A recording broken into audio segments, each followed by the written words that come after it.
spice up your life.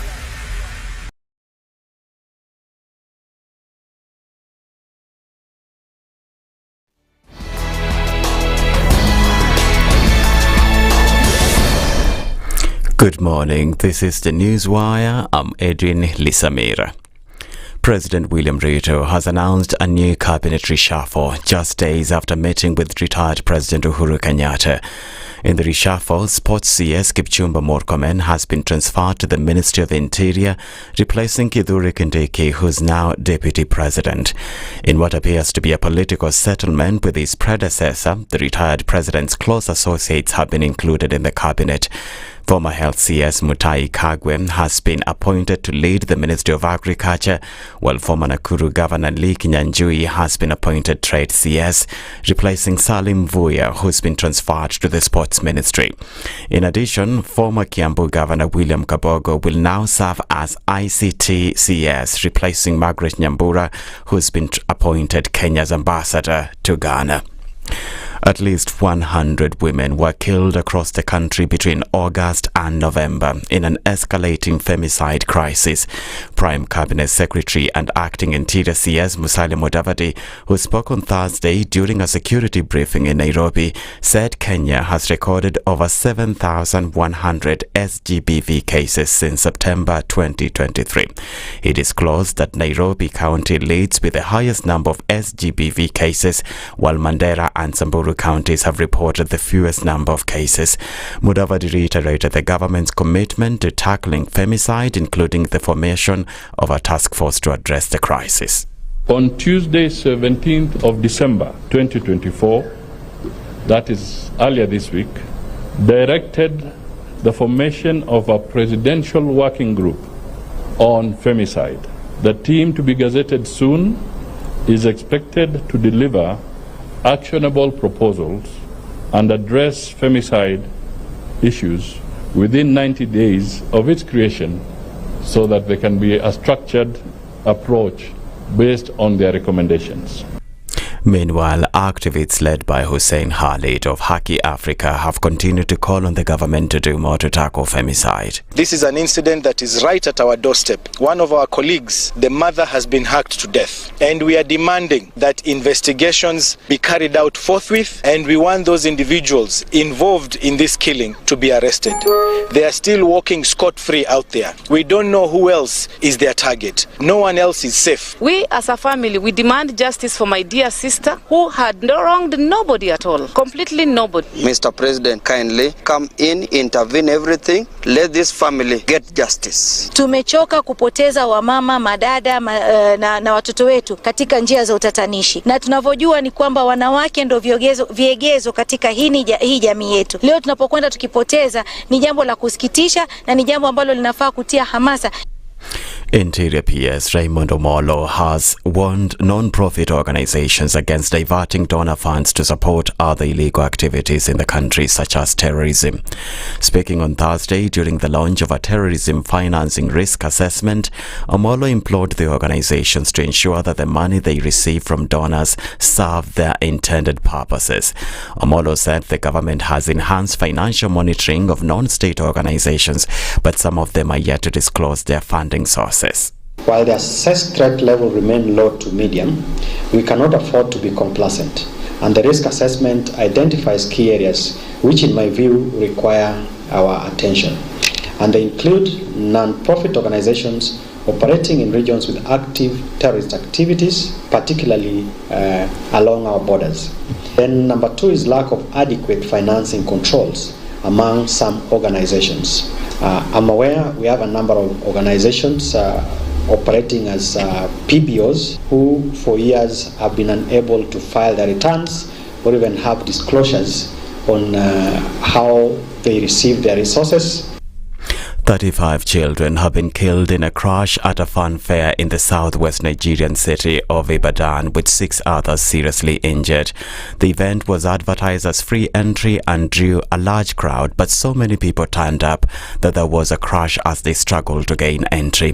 Residents said that over 5,000 children had gathered at the venue, and the crash occurred when the main organizers arrived to start the event. That's the Newswire. I'm Edwin Lisamira.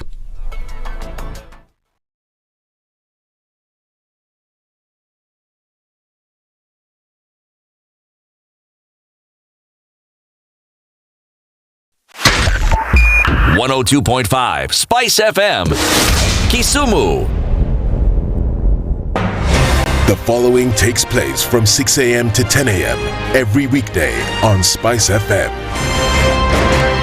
If we just gloss over issues and hope that time heals, then we might find that in generations to come, we might be back at the same situation. And the whole thing is born of stolen elections. Spice. When it comes to the decisions you make, you must be independent.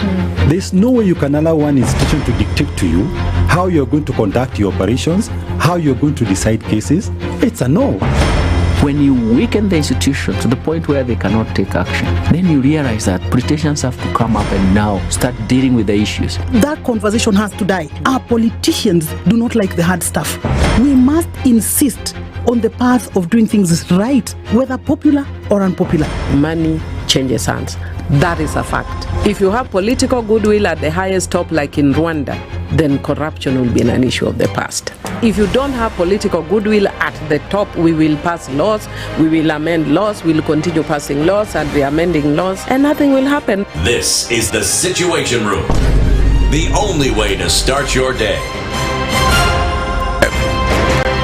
This is one of the hottest show that we can ever miss in the morning, and it's a show that really gives a real situation in the Situation Room. Pleasure to be here. Thank you guys so much. Ndu, nice meeting you. Even beautiful in person more than in photos. Say that again. Character is like pregnancy. You cannot hide it. You know, people hiding here and there, you know, but after 2-3 months, 5 months, now you see. So that is why the attitude that you were showing us, you're pregnant. It's like what my grandmother would say, you cannot pickpocket a naked man. How's that? It's communal, isn't it? No comment. The Situation Room, Kenya's biggest conversation. When you're impeached, you're impeached. When you're sentenced, you're sentenced. Madam Chief Justice. Until the sentence is set aside. Ukibeba vitu kwa roho utakufa. If you carry things in your heart, you will die. The reason for which you went to school and then gathered experience, that reason must be paid for. All right. Oh, okay. This level. Shape up or ship out. Levels don't change. No. It's about shipping out. You know my business partner here. Shipping out. Are we talking about the ship in the bathtub or the ship man? One of Talabu used to tell us a story of they were in school and they've been told to write composition about a ship. His classmate raised a hand. Teacher, are you talking about a ship or a ship goat?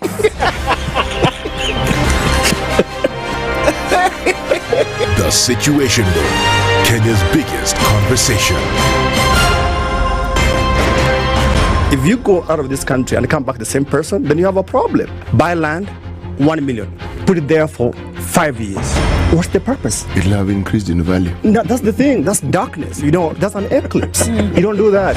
I hope you don't believe that a hustler is a poor person or that all hustlers are poor. I've seen that conversation. Tell us, who is that? So who's a hustler? Hustler is a person who is making a living through hard work.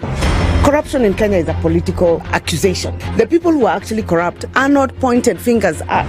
Kenya is not free. Kenya imeshikwa na mateka. It's under siege. Have you seen that lodge on Nyeri Road? Very high fence. You can't even windows sleep inside. Up near the ceiling. Yes. And if you walk there at midnight, you see bats the size of cows. And when it rains, it doesn't rain on that building. Yes. When you're at All Saints and it's raining, it doesn't rain on that building. The things people will believe. The Situation Room, Kenya's biggest conversation. When you're impeached, you're impeached. When you're sentenced, you're sentenced. Madam Chief Justice. Until the sentence is set aside. Ukibeba vitu kwa roho utakufa. If you carry things in your heart, you will die. The reason for which you went to school and then gathered experience, that reason must be paid for. All right. Oh, okay.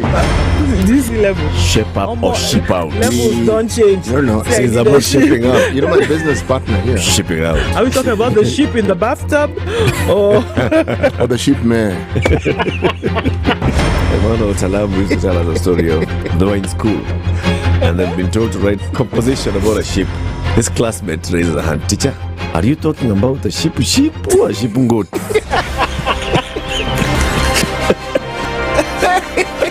The Situation Room, Kenya's biggest conversation.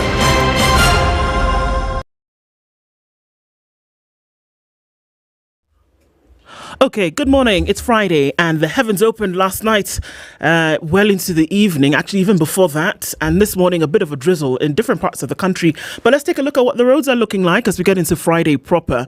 Still not too much in terms of traffic. Coming off of Mombasa Road, we're going to see that traffic and it's already started to pile up as you get out towards the CBD. So coming past General Motors inbound, it's going to probably take us all the way through towards the Nyeri Stadium roundabout for now. So that has already started to build up. If you look at other parts of the city, not too much coming off of the thicker superhighway. We will see traffic then clog up as you get towards Sigei later on. Uhuru Highway will take us into the CBD past University out towards Westlands. Inbound from Westlands is also looking good as well, flowing free into the city.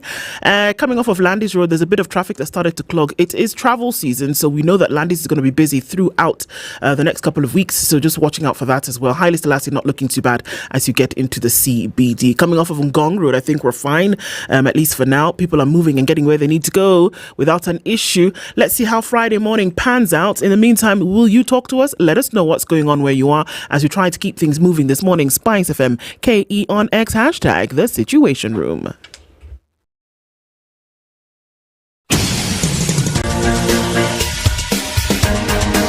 This is The Situation Room, the home of hard-hitting political commentary and penetrating insights about the state of the nation. This is a talk radio experience like no other. The Situation Room, a place for hard truths, debates, and elevated conversations. The Situation Room, witty, political, engaging, deep, controversial. In the room, we have C.T. Muga, researcher, academic, seasoned political observer, a fountain of wisdom in these politically uncertain times. Ndu Okoh, Nigerian by birth, Kenyan by choice, communications expert, Pan-Africanist, a truth seeker and believer in people power, and Eric Latiff, agent provocateur, the man in the chair, seasoned journalist, news hound, a man who believes in punching up, not down.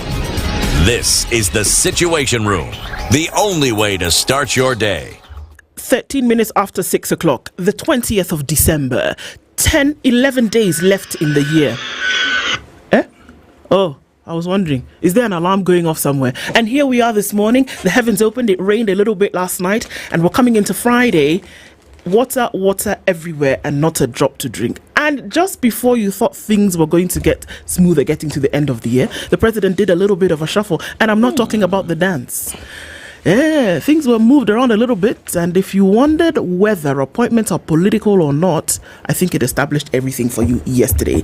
On that note, good morning. Good morning. How are you? I'm very well, thank you. How are you? Saloma. You look happy. Let me tell you. Tell me. There's a lady called Lydiah. Lydiah has put pep in my step today. She has made my head swell. It is going to last for the next 11 days. I'm going out of 2024 with my shoulders up because of Lydiah. Lydiah, what did you do? Don't worry. Be happy. Just be knowing. I'm smiling. Regia. CD, good morning. Good morning. How are you? Fine, thank you. You came in bouncing, dancing even. Okay. That often happens in the song. You wake up and there's this song. For some reason, you can't shake it. Which song was this now today? I'm not quite sure. Or is it you singing it? No, it was music in my head, but it was more of a beat than an actual song. I feel it in my fingers. Yes. I feel it in my toes. This one I felt in my head. I actually woke up with one. Did you? Kenya yangu, Kenya ni nchi ya ajabu. No, that's a very lovely song. And actually, it is, you do not know just how prophetic that particular song is. This is a country of wonders. Nakwambia. This one. Things, you know that ukiweka vitu kwa roho, utakufa. If somebody says something to you one day and you believe and take it for gospel truth, you wake up the next morning and things have turned on their head. then you start crying and being depressed. Don't, my friend. Hey. People who swore things. Never swear, Bana. You know, but the people who said that in politics there are no permanent friends or enemies, that was born out of experience. I'm telling you, flesh and blood did not reveal it. They have seen and said, this one, it's not like anything we know. You change as and when it suits you. Yes, now you can wake up if someone asks you, yes, is it based on principle? Yes. What's the principle? Change. The principle is change. Yes. I wake up in the morning at 6:11. This is how it is. We can meet later in the day, 22 minutes after 11, and I tell you, yes, but I change. We can meet today and you tell me something and I agree with you. We shake hands, we take a picture. The following day, say, I don't even know this person. Who's this guy? Change is constant. This picture, haven't you heard of Photoshop? I said, I meet many people. Meet this guy. First of all, where is he? Who is he? We are friends. We are friends. Me. No, you in fact are the one with the problem. First of all, there are many people who look like me. So choose the one he was with and decide. Because me, myself, personally, not me. Not me. It was not me. It was not me. Yeah. In fact, you are the one with the problem. You saw what you chose to see. Yeah. You heard what you chose to hear. I know what I said. According to me. In fact, I was not even there. Happens. It'll be interesting because those are some of the conversations that we'll be having this morning. Just in case you woke up in another country, this is Kenya, and yesterday certain things happened. And we're getting towards the end of the year, but hey, you know what? The madness don't stop. Conversations. Okay, good morning, everybody. Karibuni sana to Kenya's biggest conversation. Today, we'll be having a number of conversations. Let me tell you what those will be. At what o'clock? At do I need to remove my glasses? What's going on? All right, we'll be having a conversation about heirs and errors, succession insights on estate planning. So, you know, there's a big deal now when it comes to what's happening, how you're planning estates, how you're planning living residential areas. And we'll be having a conversation with an advocate of the High Court.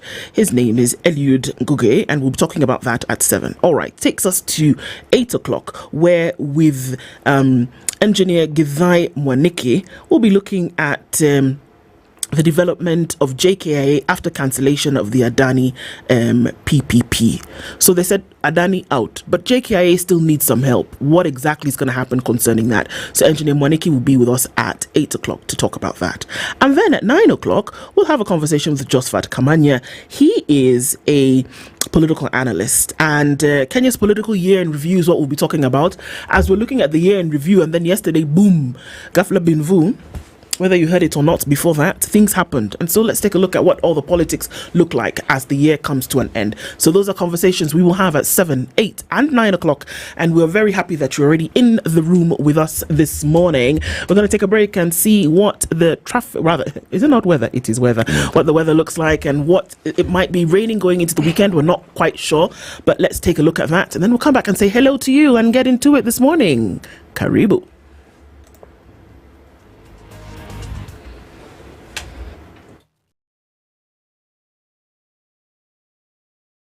This is the Situation Room, the only way to start your day. Tendawili, iko jamaa moja alifika Disemba. Sasa hiyo Disemba atasema takula mbuzi. Sasa na kuku. Sasa na nini nyingine na samaki, sivyo? Na nyoyo, sivyo? Huyu mtu ni nani? Ni wewe. Kula hiyo yote, lakini ujue hii mwaka inakuja mimi naenda AU. Sema AU. Sema AU. Sema Addis Ababa. Tupatane Addis Ababa. This is Eric Latiff. Happy holidays. See you next year. The weather with SpiceFM. Good morning, and the weather this morning in Nairobi, highs of 24 degrees and lows of 16 degrees with 37% room for shower to be experienced. Now in Kakamega County, highs of 29 degrees and lows of 17 degrees. In Mombasa, highs of 31 degrees and lows of 24 degrees. And in the lakeside city of Kisumu, highs of 29 degrees and lows of 20 degrees. And in Nakuru city, highs of 26 degrees and lows of 14 degrees. Across the borders to Kinshasa, Congo, highs of 33 degrees and lows of 23 degrees. And in Dar es Salaam, Tanzania, highs of 31 degrees and lows of 25 degrees. In Paris, France, highs of 8 degrees and lows of 3 degrees. And in China, highs of 3 degrees and lows of -5 degrees. Pretty cold in China. But that is your weather this morning.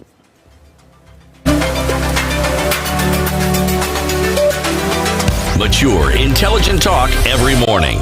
Spice up yourself.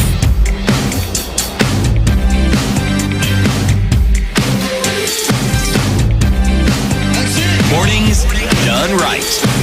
94.4 Spice FM. People are online. They are greeting us. Abby? Yes. Okay. And yeah, Robert Mbogo tuned in from Mombasa. Good morning, people. Don Sabwa, how are you, Ndu? Dennis and City. Now it's clear there is nothing like hustler. Ask City. Wapi bottom up? It's exactly where you last saw it.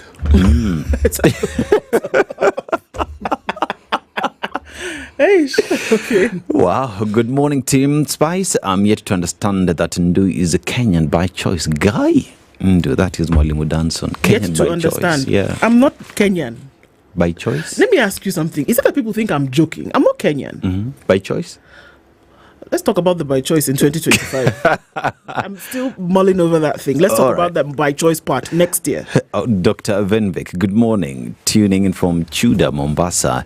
And Desmond Ortiz, good morning, crew. The security docket needs someone who's loyal to Mr. President. Congratulations to Kipchumba Murkomen and Uhuru expert team. Frederick Chaboy, good morning, Spice. Great weekend, everybody. African Queen, happy holidays. Jakatambo, good morning from Naivasha. This government is treating us abnormally. Now, Angeline Nyongesa, Merry Christmas, big team. Enjoy your holidays. You deserve it. See you next year. Now, George Adimo, good morning, Spice FM, listening from Rongo. How are you, CT? Ndu and Dennis, tuko salama sana, salamia watu adala. Now, Pap D, Ndu, is it true that CT's dad was a sharp dresser? Rumors, is it true? Who's the question addressed to? They're asking Ndu if CT's dad was a sharp dresser. Let me tell you. When I think CT's dad's age mate. Bana, I don't even... No, but I understand what they're saying. Yes. Ndu, chokora CT and ask him. CT. Onda sasa. Yes, he was.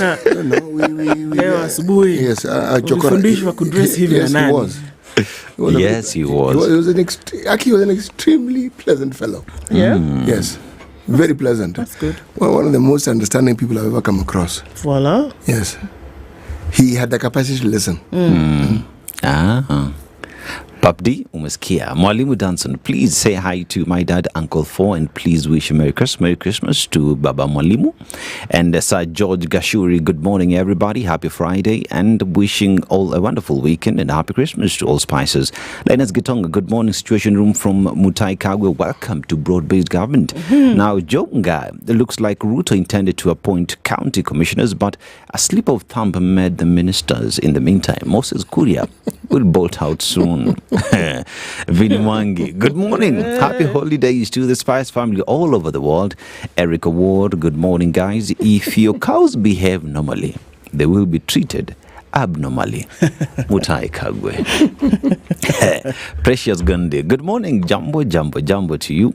And Jojo Koth, good morning, my good people. It looks like the Kenyan democratic system of government keeps changing. I'm watching live from Miami, Florida. Good morning to you. Now, the Kikombe checked in from Phuket. Well done. With Friday vibes, my fellow Kenyans. Mutai Kagwe, ako wapi?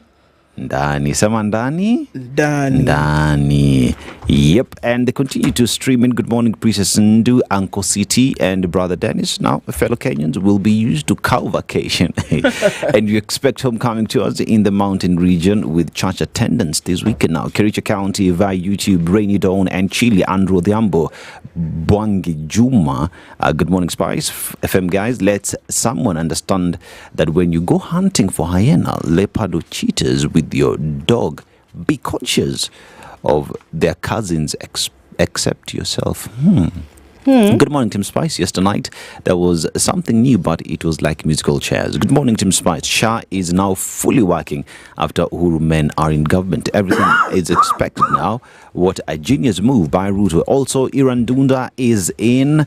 Dominica Buga. Good morning, team. David Mugesia. Good morning, Team Spice. Watching from Indianapolis, USA. Salamu Mingi Sana. And Jimmy Munuthi. Good morning, Spice. Big hello to everybody. And Co-DJ Podcast. Good morning, team.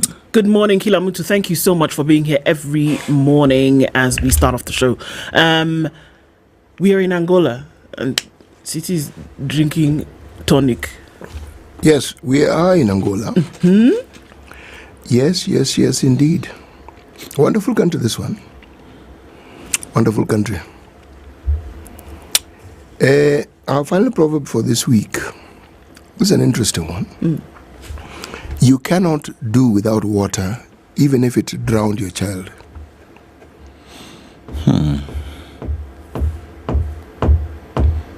Essentials are essentials.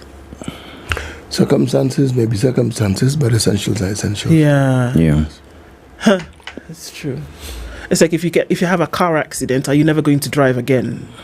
If you lose a child, will you never have another child? There's pain, there's regret, there's emotional turmoil that accompanies these things, but in a simple statement, life goes on. Indeed. Yes. In spite of and despite. Life still goes on. I like that one. Yeah. And to Kenyans, if you hate the government, another government will still come. Usually it's not the government, it's the people who are in government. Because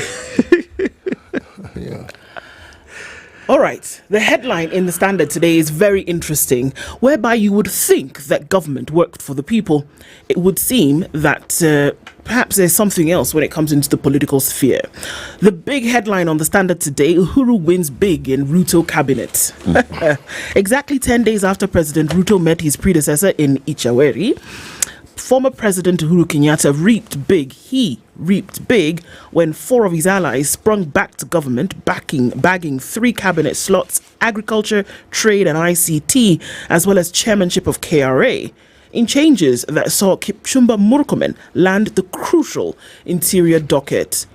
Questions are mock everywhere. So we'll look at some of those changes that came in the mini shuffle and what essentially it could mean. There's already talk of political alignments. There's already talk of alignments come 2027. And there's questions about, will it really serve for the development of Kenya and the upholding of its people? That's okay. That's the big headline.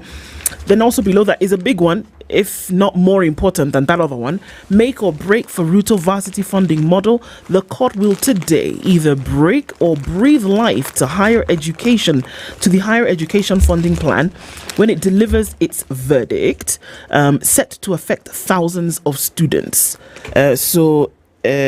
Interesting enough, that report is not out. Maybe they were waiting for this court verdict to then be able to give their final report. There's a reason for everything. Maybe, yeah. So don't worry, a report will come. So the University of Nairobi has a 4.7 billion shilling revival plan. Whether that will be given life, totally different question. So that university funding model is, and I'm just going into the paper now to look at a little bit more in terms of the headlines. Controversy stocks adoption of GMO despite experts' assurance, and still looking at that GMO question. These are some of the stories that are carried in the Standard today. Also, I guess we'll be looking at some of those headlines digitally until Avin does the magic. The Nairobian, it is Friday. There are very many interesting things going on here. One of our senators has had a baby. Yay, congratulations. Who she's had the baby with is what maybe would spark some kind of eyebrows up. Senator Orwoba love affair with President Kufuor, former president of Ghana. Well, she's had a baby boy and it's said that it is his. Yay. Women Ordeal, business lady opens up on her toxic relationship with, guess what, none other than a married pastor. End of an era, Nick Mwendo's big fall from Kandanda House. Some of the things we're looking at in the Nairobian this morning. You have the nation digitally. Yep. And smack in the middle of the Daily Nation as well, the big story today, Uhuru men bounce back just days after their meeting in Gatundu. President William Ruto nominated Mutahi Kagwe, Liki Njui, allies of his predecessor Uhuru Kenyatta, into his cabinet in changes that saw trusted insider Kipchumba Murkomen elevated to the powerful position of Interior Ministry. Now, Kabogo as well made a surprise comeback in the reshuffle that saw 2 ministers demoted to ambassadors. As well, on the left corner of the Daily Nation, why KCSE exam results will delay. Now, a huge candidature analysis to weed out examination cheats and a new anonymized system and caution to avoid mix-ups are among the reasons candidates who sat the Kenya Certificate of Secondary Education examinations will wait longer before getting their results. Now, workers get tax relief on housing levy shift deductions. Currently, even after these statutory contributions are deducted from the gross salaries of employees, KRA will still subject them to pay as you earn, increasing the tax liability for workers. Those are some of the stories on the Daily Nation. City, do you have the Star? Digitally. Look for another story as I open the Star. Let me do the Taifa Leo. Taifa, this one I want to. Mabadiliko serikalini. Hey, okay, here we go. So far, so good. Thank you. I don't know about the next, but let's try. Washirika wa karibu wa rais mstaafu Uhuru Kenyatta, Mutahi Kagwe na Liki Nyanchui na aliyekuwa gavana wa Kiambu William Kabogo wameteuliwa mawaziri. You need a hand clap. You did well. I'm even breathing. Barabara za kifo msimu wa Krismasi. What? Yeah. Takwimu kutoka NTSA zaonyesha ajali huongezeka zaidi December. That's like, the roads are going to be more dangerous this Christmas as people are traveling. More accidents, yeah. More accidents. So people are asked to be very careful. Okay, what else? Mpango wa chanjo wapingwa, wafugaji wasema hawafai kulazimishwa na serikali mifugo wao wapewe chanjo. Mifugo? Mifugo is cattle. Livestock. Voilà. Okay. Vita vya ubabe vilivyolemaza Ustawi County. Vita hivi havihusu magavana na madiwani tu, bali pia vimenea hadi kwa mawaziri. I have no idea what that is. I have read. Excellent. Excellent. Something like governors and the county. I don't know what they did. No, you're in the right direction. As long as you get governor, county you're okay. Ministers, yes. You're fine. Yes. Mawaziri is minister. Yes, you've got the main ingredients. The other details, let listeners fill it in. Carry on. They'll figure it out. Okay. NTSA wauziwa na koti kusajili magari. Jaji agiza. Wazuiwa. Okay. Jaji agiza NTSA kutoingilia wauzaji wa magari. Yes. Nchini chini ya mwavuli umbrella wa SIAC. CIAK. CIAK. Yes. No. Mon ami? Oui. C'est très bien. Merci. Yes. Tu avais l'étoile? Now that one I can speak nicely. Right. DP Kindiki strikes deal with the doctors. Okay. Ruto nominates Ababu as ambassador. Okay. Ababu, in case you didn't know, is Ababu Namwamba. He used to be the CS Sports. Yes. He's been nominated alongside other people. There are CS, there's Margaret Nyambura Ndungu, named as High Commission to Ghana. Okay. This is good. Ababu Namwamba is a permanent representative of Kenya to the United Nations, UNEP. Okay. It's very good. Yes. Gertrude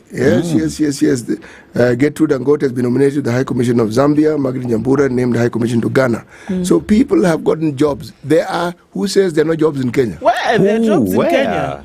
What are you There are talking jobs. about? If you don't have a job, say, I don't have a job. But there are jobs in Kenya. And then do what you need to do in order to be given a job. Exactly. Yes. We are good. Kindiki says relationship with Gachagua. If he says they are good, who are we to disbelieve him? See, they are good. Is it your mouth? Yeah, it is his mouth, and he has said they are good. Okay, we believe you. You are both very good people. Okay. Now, bang in the middle of the paper. This one, before I even read it, I have told the Deputy President, it doesn't matter how often you say it, it is not true. But let me now read what he has said. I am my own man, Kindiki tells off critics. Not possible. The president is not his own man. You are not your own man. The moment you enter the public space, you cannot. That's the point. You cannot be your own person. Sorry. Everybody owns a piece of you. Absolutely. Yes, so that one, it is good to think that you are your own person. It's even good to say it. It's even good to even feel every once in a while you're your own person. But let me assure you, we all have a piece of you. You are not your own person. Just so that you wake up in the morning and understand that your own person has been shared. So you just own a piece and we own the other pieces. If you don't want us to own you, just just do something else. Yes, exactly. Join an NGO. That's such thing. Yes, or play tennis. That would be even better. In fact, chess, I'm told, is actually very good for such things. Yes, because it's your own moves you'll be making. You. Yeah, 100% you. That's it. Okay, so let's take a break and take a look at what's happening with traffic, and then we'll come back and look at some of these stories in more detail. Have a look at what the roads look like. Good morning. It is 24 minutes to 7.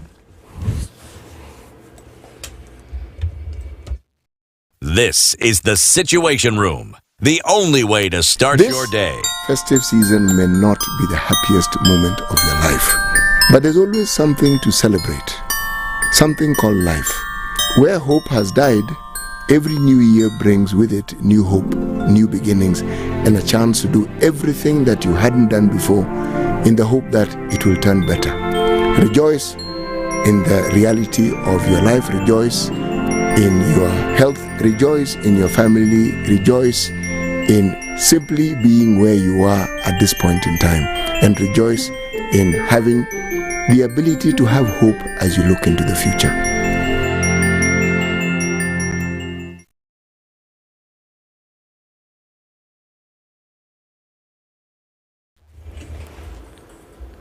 Okay, a quick look at what's happening on the streets today. Landis Road now not looking too bad. Haile Selassie, on the other hand, you know where all those matatus going in and out. Today is a big day for travel, so there's going to be a lot of traffic there this morning. It's already started off the jump. We're seeing traffic in and outbound on Haile Selassie. Not too bad on Jogo Road. As you get into the city, though, I think it's going to clog up some human and vehicular traffic. It's probably going to be one to contend with today. Mombasa Road still busy outbound, coming in from General Motors, and that's going to clog up all the way through past Capital Centre. At least a little bit more as folks get into the city. It's not looking too bad for traffic right about now. A quick look at the Thika Superhighway, and really nothing much happening here. Even at the proverbial survey, just a little bit at that Pangani underpass as you get out towards Muranga Road on one side and Wangari Maathai on the other. So we're still looking at early pickings for traffic today. We're going to keep an eye on all of this, trying to keep things moving. Do talk to us. And we are here, SpiceFM KE on X, hashtag the Situation Room.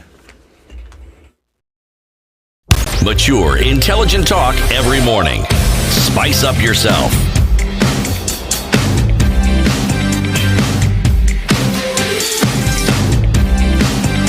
Mornings done right. 94.4 Spice FM, Nairobi. Okay, so on page 6 and 7 of the Standard, it's a special report, but we're looking at a make or break ruling on varsity funding model to be given today. It's been in the public domain. We're still waiting for the final report from this committee. But in the meantime, the courts are saying a pivotal ruling, the courts are saying they're going to give that ruling today, a pivotal ruling that would determine or could determine the future of President William Ruto's ambitious multi-billion shilling reform plan for public university funding is set to be delivered today. None other than Justice Chacha Mwita of the Milimani Constitutional and Human Rights Division will rule on whether the funding model launched by President Ruto on the 3rd of May 2023 violates the Constitution and whether the presidential directive that was created that created it was illegal. Justice Mwita had issued an order on the 3rd of October 2024 barring the government from implementing the new funding model until the case was resolved. Today, he's also expected to decide whether to lift that order. We understand each other so far? Okay. Now, the case was brought to court by the Kenya Human Rights Commission, the Elimu Bora Working Group, a citizen, Boaz Waroko, and the Students' Caucus, who want the judge to make a declaration that the model is unconstitutional as it is discriminatory against students from less privileged backgrounds. The lawsuit follows nationwide protests by university students who claim that the model makes higher education inaccessible. Central to their case is the assertion that the model, which ties the allocation of loans by the Higher Education Loans Board, which is HELB, and scholarships to family income, excludes thousands of students from receiving essential financial aid.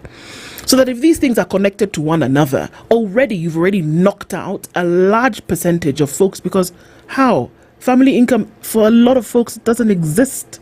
So how do you then tie how much you can get to fund your education to that thing which is non-existent? So that's one of their cases. Now, we seek a declaration, and I quote, that the implementation of the variable scholarship and loan funding model is unconstitutional, null and void, the petitioners argue, claiming that it would harm university and TVET students, particularly those from less privileged backgrounds. Additionally, the petitioners argue that the president's directive that instituted the model was unconstitutional, violating Article 94 of the Constitution, which gives Parliament the sole authority to make laws.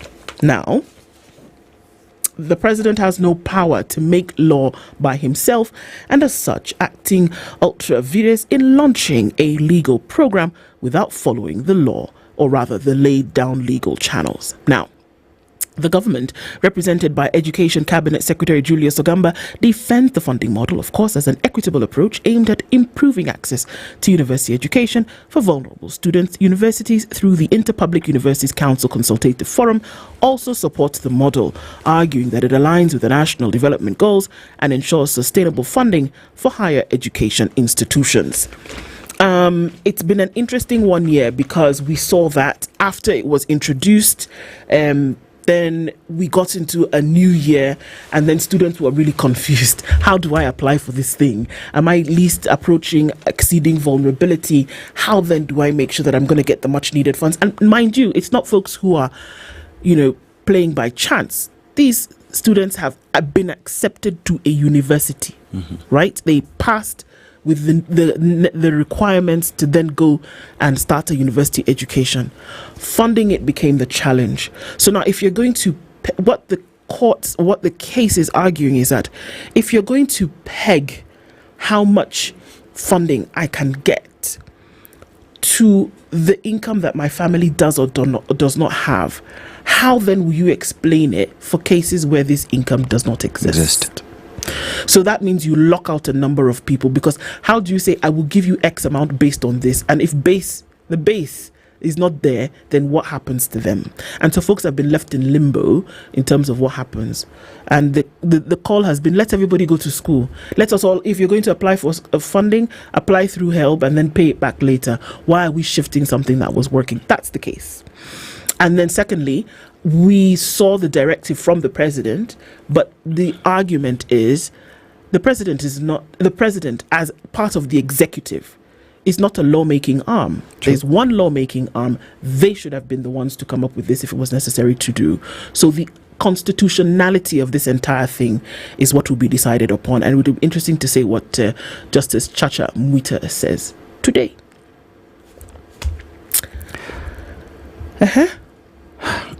The funding model, the university funding model has been a subject that is emotive pretty much, because I'll give you a personal example. I have a cousin of mine that is an orphan. We live with him.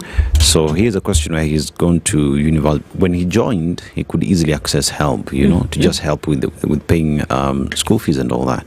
Now with the new funding model, things changed.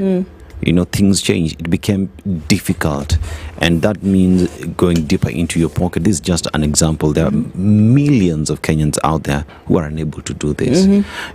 And when the president comes and says it has to happen because it is what my government is pushing, what are the people telling you? Did you even consult the university students or the parents, for that matter, on this matter? Public participation is a requirement. Did that happen? Did we see Kenyans give their views on the same? No. Do you think the president has, because I think he was pretty emotional over the last week, couple of weeks, when he says that why do Kenyans have to argue or complain about every single thing that we do or every single thing that we suggest? Why does there have to be so much backlash? Why can't you just see that we're actually trying to do something that's going to help Kenya and Kenyans? Why do you have to complain about everything? It's actually not complicated because you don't ask us what we think. You tell us. You tell us what you want. Yes, and then we're telling you, excuse me, good. We're actually supposed to have a discussion about this. Yeah. And what constitutes complaint is us telling you, look, there's this and this and this that we would have wanted to just talk about first, but you've come up with a fait accompli. And we're saying, look, can we please have a discussion about this? Maybe he feels, because I'm starting to see, because this sentiment that he's made public is not the first time. The feeling has come out in very many things that he has said. Do you think that he actually doesn't really think that Kenyans' opinions matter to some of these things? I'm doing the best that I think I can do for the country. No. Maybe he actually believes that your opinion doesn't matter. That is not the point. A single person cannot determine for us what it is we think is good. Exactly. Maybe he thinks he can. No, it doesn't work like that. You come up with the idea and say, this is the idea I have. And this is why we want to push this thing forward. Now, why I'm telling you that it's possible that he thinks counter to that is because the things that we have seen in the last, just take 1 year. Let's not even talk about 2023. This year, 2024, the different things that have come about. If he thought differently, don't you think he would have acted differently? Look, because he is saying that, look, whether it is funding model, whether it is Adani, whether it is cows and their injection, think about it. The things that he said, that Kenyans are complaining about everything, they have stemmed from things that he has almost decided on unilaterally. This public participation thing that you're talking about, that's just cream. It doesn't. Because if he think about it, guys. If I tell you I like you, CT, don't you think that you would see certain things that would measure to that? I be greeting you, I bring you coffee, I tell you look nice today, I even say let's meet outside the... Do you understand what I'm saying? You would see evidence of that. I thought you're going to continue a little bit more. No, don't worry, it's still the load time is not allowing. Okay. The time is the young people are... Yes. So you would see evidence of that thing that I am telling you. Yes. Right? Yes. If I told you that I actually value your opinion as Kenyans, don't you think you would see things, or you would see me behaving in that manner? That's what I'm telling you. Perhaps he actually feels that what he's doing or what he's suggesting is the best for the country. And he's just telling you that allow these things to happen and you will see the benefit. Don't try and circumvent the thing. Every small thing people run to court. Any small thing, knock on the court. Any small thing, petitioners are going to court. But you see, maybe what I'm doing is actually the best for you and you're complaining. What's wrong with you? It may very well be. And even after we've had a thorough discussion and public participated ourselves to oblivion, we may find that what he's saying is true. But that's not what we're saying. We're not saying you are wrong. We're saying we want to be involved in this process. It's really that simple. He's saying that we involve people in this process who will never move. See, we've involved you in the process and then you go to court. Any small thing, you're in court. Yes. Because we are a country that is governed by the rule of law, and there are certain processes that have to be followed. Simple reminder, we gave you the job. Okay? The job was so that you do what is in our interest. How can it be in our interest when we have not told you what we think about it? Yes. Okay. Also, Ndu, yes, we agree we have a housing issue, right? Good. We have education issue. We have an education problem. Yes. We have a funding model problem at the university. Yes. Who are the people who are complaining that we have that problem? It is us. If you're coming up with a solution that you think will benefit us, how about you just sit down with us so that we tell you, I think let's take this direction. It is not about you sitting in a room and telling us this will work for you and you expect that we'll pick it up. So you can see actually that if you're giving a solution for me who is in the problem, the best way to come about the solution is to bring me who has the problem in the first place into the room for us to decide, Abi. Do those who have children, have they not seen that when you, with your parental love and kindness and understanding, decide to choose certain colors of garments for the children, they tell you, children, Yeah, I'm talking about 3-4 year olds. Yeah. They tell you, no, I don't like this car. I don't like this car. They already told you what they like and they don't like. They'll put it on because you have insisted, but they're actually telling you this is a design issue. It's the way human beings are designed. Okay? Even without the Constitution, we are still designed that way. The Constitution simply gives leeway to our design so that we have now a legal precedent on which, or legal platform on which we can express that which we are. Yeah. Okay? Because if that were not the case, then there would have been no elections. If that were not the case, then we wouldn't have had a situation where this matter went to the Supreme Court. If that were all these things that you see, the reason why we have a president, when we say our president is called so and so, is because processes were followed and we said the highest court in the land has said he's the president, he is the president. Yeah. End of story. Because that is what we have said and we have agreed. They have said that's it. There's no more discussion on that particular subject. Well, you can discuss it if you want, but he's the president. Public participation also has a process that is enshrined in that same constitution. Same. Thank you. Same. So when we say, we thank you very much for what you have said, that working group and that emergency, whatever grouping it is, we also thank you. But what we're telling you is this, we would like to have done A, B, C, D. Something that has been going on since cattle understood that human beings kill them for food and also milk them. We have ensured that cattle are safe, just like human beings are safe.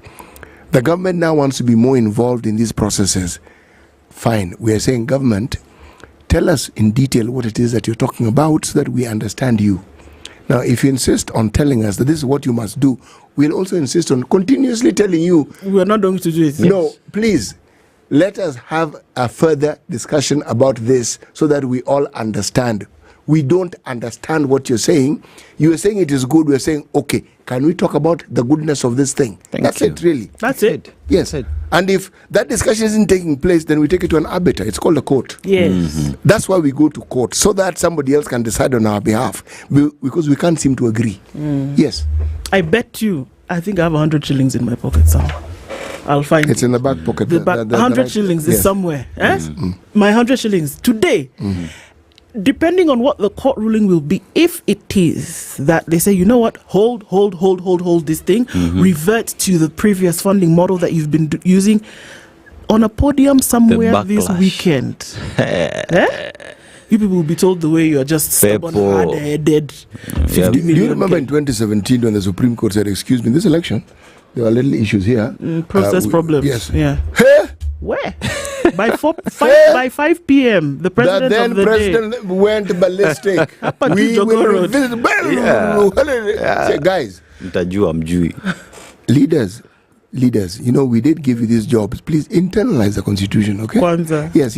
You are not the Constitution, okay? And I also credit the president for making Kenyans know that their voice matters. Remember BBI? Yeah. Yes. Yeah, it matters. It matters. It will be an interesting day. Let us see. Okay. What other stories do you have? I think it's going to be political. I can smell it. You want to talk about the Uhuru wins big in Ruto cabinet? Well, go. Well, exactly 10 days after President Ruto met his predecessor in Nyeri, former President Uhuru Kenyatta reaped big when 4 of his allies sprang back to government, bagging 3 cabinet slots, agriculture, trade and ICT, as well as chairmanship of KRA, in changes that saw Kipchumba Murkomen landed the critical interior docket. Now, this has been expounded further in page 2 and 3, where slightly over 2 years ago, Ruto had conquered the insurmountable. He had beaten Uhuru's preferred candidate, former Prime Minister Raila Odinga. It is indeed a place as a country to work together to find common ground on things that are of national interest. It is the reason why I am working with the former Prime Minister. It is the reason why I have reached out to the former president. Let me tell you, if Murkomen is going to run this ministry the way he ran transport, we're in trouble.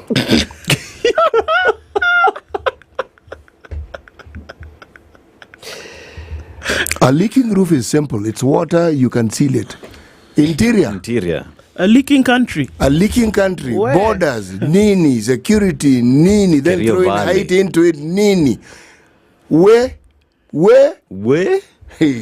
Let me ask you a question. I'm just asking. Yes. Please don't. People should not be angry. I'm just asking. Do you really think that CS Murkomen has been nominated for this interior security docket for the purposes of interior security? My friend, this road here, this road outside the Standard, this road here, how many promises did we hear? 1 week. How many times did we hear, well, we put aside 8 billion for this road? No, actually we've revised it. Blah, blah, blah, blah. This road hasn't moved.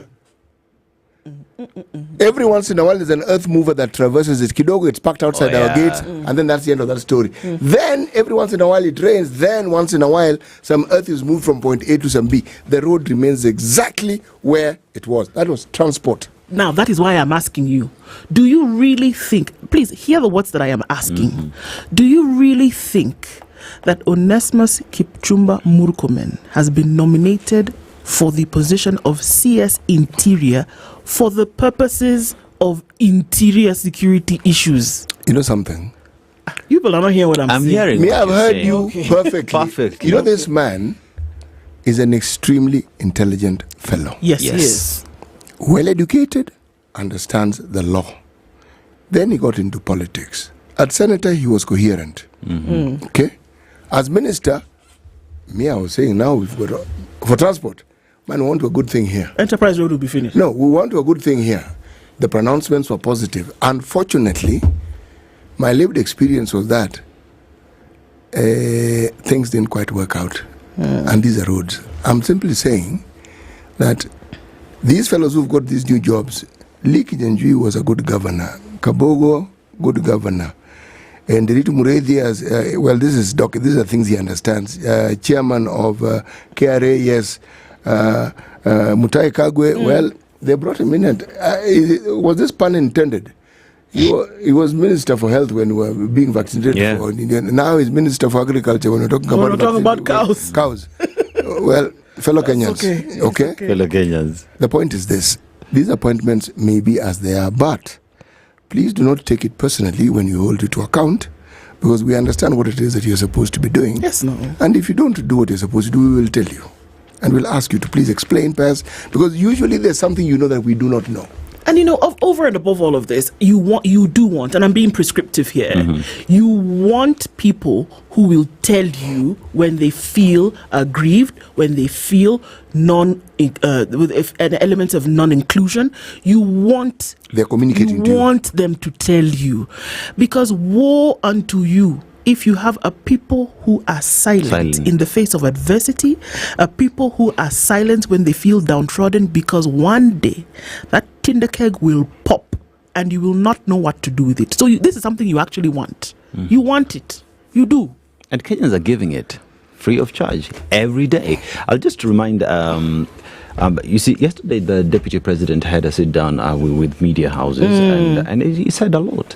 And majority of the questions that were directed to the Deputy President was based on how he handled security matters during the June 6th 25th demonstrations. Yes. And Kenyans were calling it out on him saying, you are the butcher of Tarakaniti. You kill people. How do we trust you? Are you accountable for all the deaths that happened? Kipchumba Murkomen and all these other CSs, nothing's going to change. We will still call you out and ask you these difficult questions, because the buck stops with you. Absolutely, it does. Gone are the days where you can sit on a pedestal and tell people what to do. People are involved in their governance today, and we're looking for a place where you have a robust and actually people-centered driven democracy, however you choose to define it. Nobody's saying follow whichever, but if you're going to have nation states that are governed by people worth their salt, you want the people to be involved. You don't want states of anarchy where it goes through the window. And on that note, I thought very heavily about this, and a couple of months ago I asked the question, where is Mukuria? Mukuria was abducted on the 25th of June. His mother has been out in public asking where he is. There was a bit of an excerpt on X Spaces yesterday asking, where is this this young man who's said to have been taken to industrial area. We don't know where he is. He represents one of the hundreds of people who are missing today, who've been abducted, and we do not know where they are. A mother is looking for her 25-year-old son, her 28-year-old son. Brothers and sisters cannot find him. He represents many others who are missing or could be dead. Where is Mukuria? Where are Kenya's lost? Where are Kenya's dead? You cannot walk away from such a responsibility. They must be found. If they cannot, you must answer. Good morning. It's 7 a.m.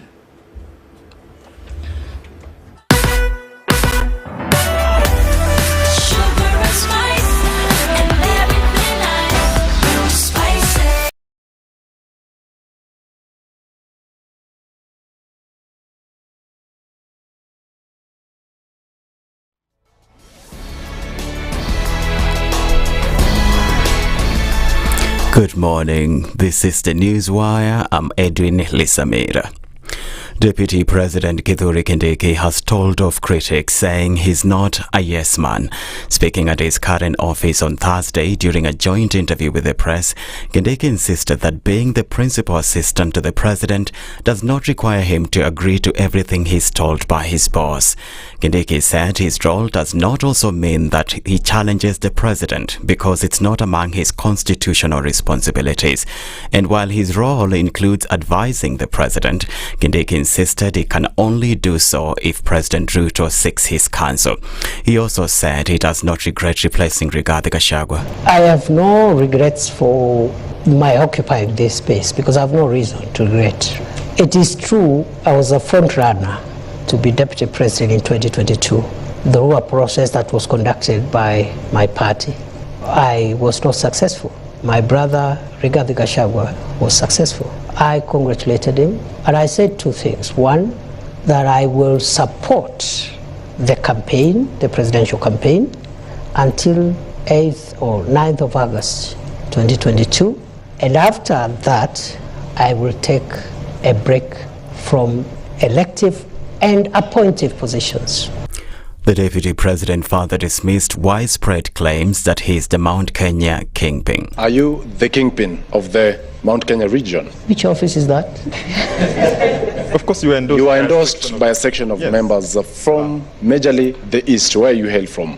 You never dismissed that. Because I didn't say it, they said it. So maybe they can say it again if they wish, but to the best of my recollection, those members of parliament had expressed frustrations in getting their constituency development agenda through to government because of the breakdown of relationship they had with the former occupier of this office, and therefore they asked me whether I could convey their needs to the president. And because I was a member of the cabinet, I saw no problem with that. But whether or not they will continue asking me to convey their messages, it's up to them to decide.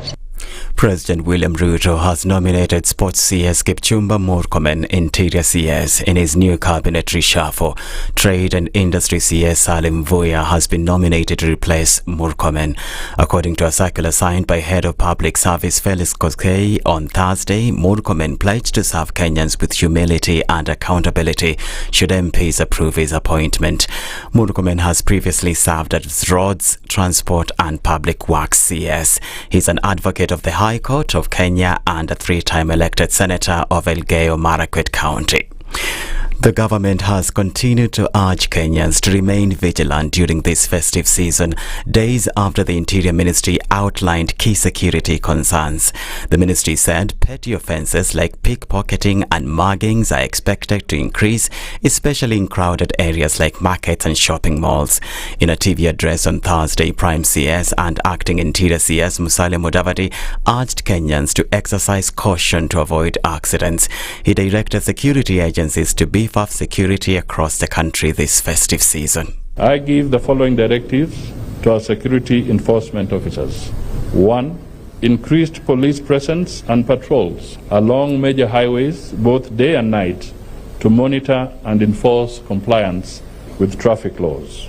The enhanced patrols will serve to discourage reckless driving and speed violations and to prevent unlicensed and overloaded PSVs from operating. 2. Strict enforcement of vehicle roadworthiness regulations, including ensuring that all PSVs have valid road service licenses, either for long distance or commuter routes. A verdict is expected today in the trial of Italian Deputy Prime Minister Matteo Salvini, who was accused of kidnap and dereliction of duty over his refusal to let a migrant rescue boat dock in Italy in 2019. Prosecutors in Sicily have asked judges to sentence him to 6 years in jail.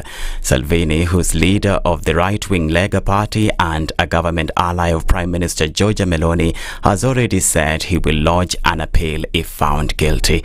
That's the News Wire. I'm Edwin Lisamira.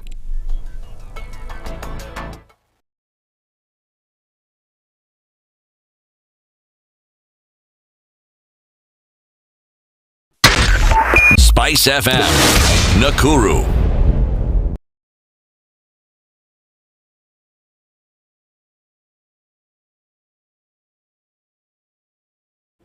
A few minutes after 7 o'clock, take a look at what's happening with traffic around the city. That Landis Road area then getting towards Haile Selassie, just a little bit busy as you get like that nook at Kamkunji. Coming off a thicker superhighway, we're seeing some traffic now starting to build right around Survey, but even that, not too much.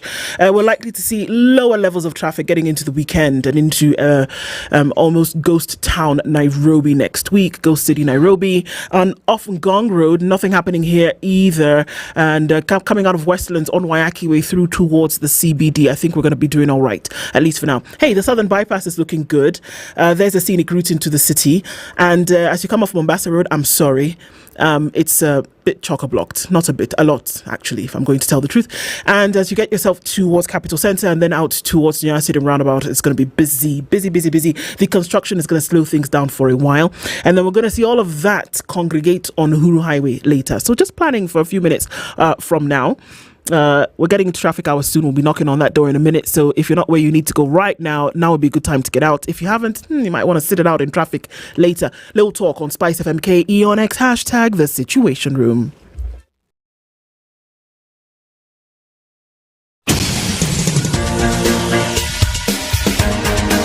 This is The Situation Room, the home of hard-hitting political commentary and penetrating insights about the state of the nation. This is a talk radio experience like no other. The Situation Room, a place for hard truths, debates, and elevated conversations. The Situation Room, witty, political, engaging, deep, controversial. In the room, we have C.T. Muga, researcher, academic, seasoned political observer, a fountain of wisdom in these politically uncertain times. Ndu Okoh, Nigerian by birth, Kenyan by choice, communications expert, Pan-Africanist, a truth seeker and believer in people power, and Eric Latiff, agent provocateur, the man in the chair, seasoned journalist, news hound, a man who believes in punching up, not down.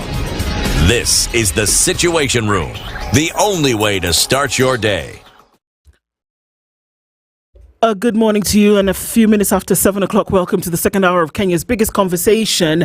Our live streams have been up since we clicked it into the room a little earlier, and on YouTube and Facebook, and everybody else who's joining us from different parts of the world, Karibuni Sana. As we get into this conversation this hour, we'll be looking at estate planning and some of those intrigues around all of that. Our guest for the hour is already seated, but before we get into that, I need to remind you that you can innovate your investments. You can enrich your future. You can discover the signature CIO funds and unlock cashback rewards of up to 50%. What am I talking about? Standard Chartered Priority Banking is wealth solutions. It's priority banking. It's making sure you achieve your goals with their expertise. 110 plus years experience in 50 plus unique markets around the world. The folks at Standard Chartered are not joking when it comes to what you can do to ensure that your future is secured. What do you need to do? Send an email, wealth.kenya@sc.com. Get insights as to what you can do to ensure that your shilling that you use today is secured today, tomorrow, and forever. Our guest this hour is Eliud Ngugi, an advocate of the High Court, and we're talking about estate planning and some of you say errors and errors. We'll be looking into some of those, but we're going to start off by saying good morning and welcome to you. Good morning, Ndo, and morning, City. Morning. Morning. Karibuni sana, rather karibu to you, just you. Welcome you into the room this morning. But, before we do that, do you fly? When you fly, there's folks that you need to fly with. And CT has done well to convince me that, when I fly, I know who I'll be flying with. But maybe he can, tell you about that this morning. You may be spoiled for choice as to who to fly with, because there are very many people who are in the business of flying people within the country, outside the country, internationally. But there aren't very many carriers or airlines who will tell you that when you are JKIA, just so that you can consume and understand our capacity, we have 140 destinations to choose from, and we can fly you to that place. But now, just to spice it up for you, pun intended, of course, we will do a little more than just fly you. From the time you make that choice, if you want your journey to begin at your residence, at your office as you head towards the airport, we can make that possible. We will afford you a limousine that will take you to the airport. Once you board, we'll then introduce you to a whole new world that most people don't even dare imagine. Food of your choice, libation of your choice, a place to sit, rest, sleep. Now, sleep is not just sleep. Seat flat, you sleep. Pajama given, duvet given. Pajama you can keep, duvet you have to leave. If you want to work, there's something called Wi-Fi, written Wi-Fi but pronounced Wi-Fi, available. If you want to watch what I call movies, whether it is sports, National Geo, National Not Geo, it's all available 40,000 feet up in the air. And if you want to hang around and chit-chat with some people, lounge like comfort, it's also available. When you arrive at your destination, in the same manner that you are taken from wherever it is you are from to the airport, you will be taken to your destination. Now, all this isn't just an imagination. It's a reality that Emirates Business Class offers you. So when you think of flying, think again. And think Emirates Business Class. You would, wouldn't you? Just from what you said, isn't it? I would. There you go. Yeah. Oh, you have. We can just be here. You already have, and we're already preaching to the choir. So, it's possible that you have already. But if we land things on the ground, Dennis has also been telling us, the last couple of days about a really great program. And we had a gentleman yesterday who told us about how his life changed because he got into the KCB Tujiajiri program with the KCB Foundation. Dennis, what's that about? The KCB Tujiajiri program is all about trying to make sure that unemployment cases in the country is handled. And how is it being done now? KCB, through realizing youth unemployment continues to be a challenge, the country has come in to make sure that the youth have a place to fall back to. We recognize that they leave these colleges without so much skill. So they say, you don't have a skill, we will equip you with a skill. We'll take you through these processes of making sure that you are labor ready, that you have the skills to just get into the market and do your thing. And they are saying that between 15 and 34-year-olds who form 35% of the Kenyan population have the highest unemployment rate now. Over 1 million young people entered the labor market, and KCB Foundation established the Tujiajiri program. Now, through the Tujiajiri program, KCB says that it is equipping unemployed out-of-school youth in the informal sector to start and grow their own enterprises. The Tujiajiri combines vocational training, business development training, access to finance and business mentorship, and is designed to prepare the youth, thus spurring growth and the enterprises. You want all this information? You go to kcbgroup.com/foundation. There you go. So, all of that, as we now land into this conversation that we'll be having this morning, let's welcome you properly with today's proverb. We're in Angola. And if you don't know, CT miraculously goes to a different African country every week. He comes back with proverbs. And then, we get them every day for a week.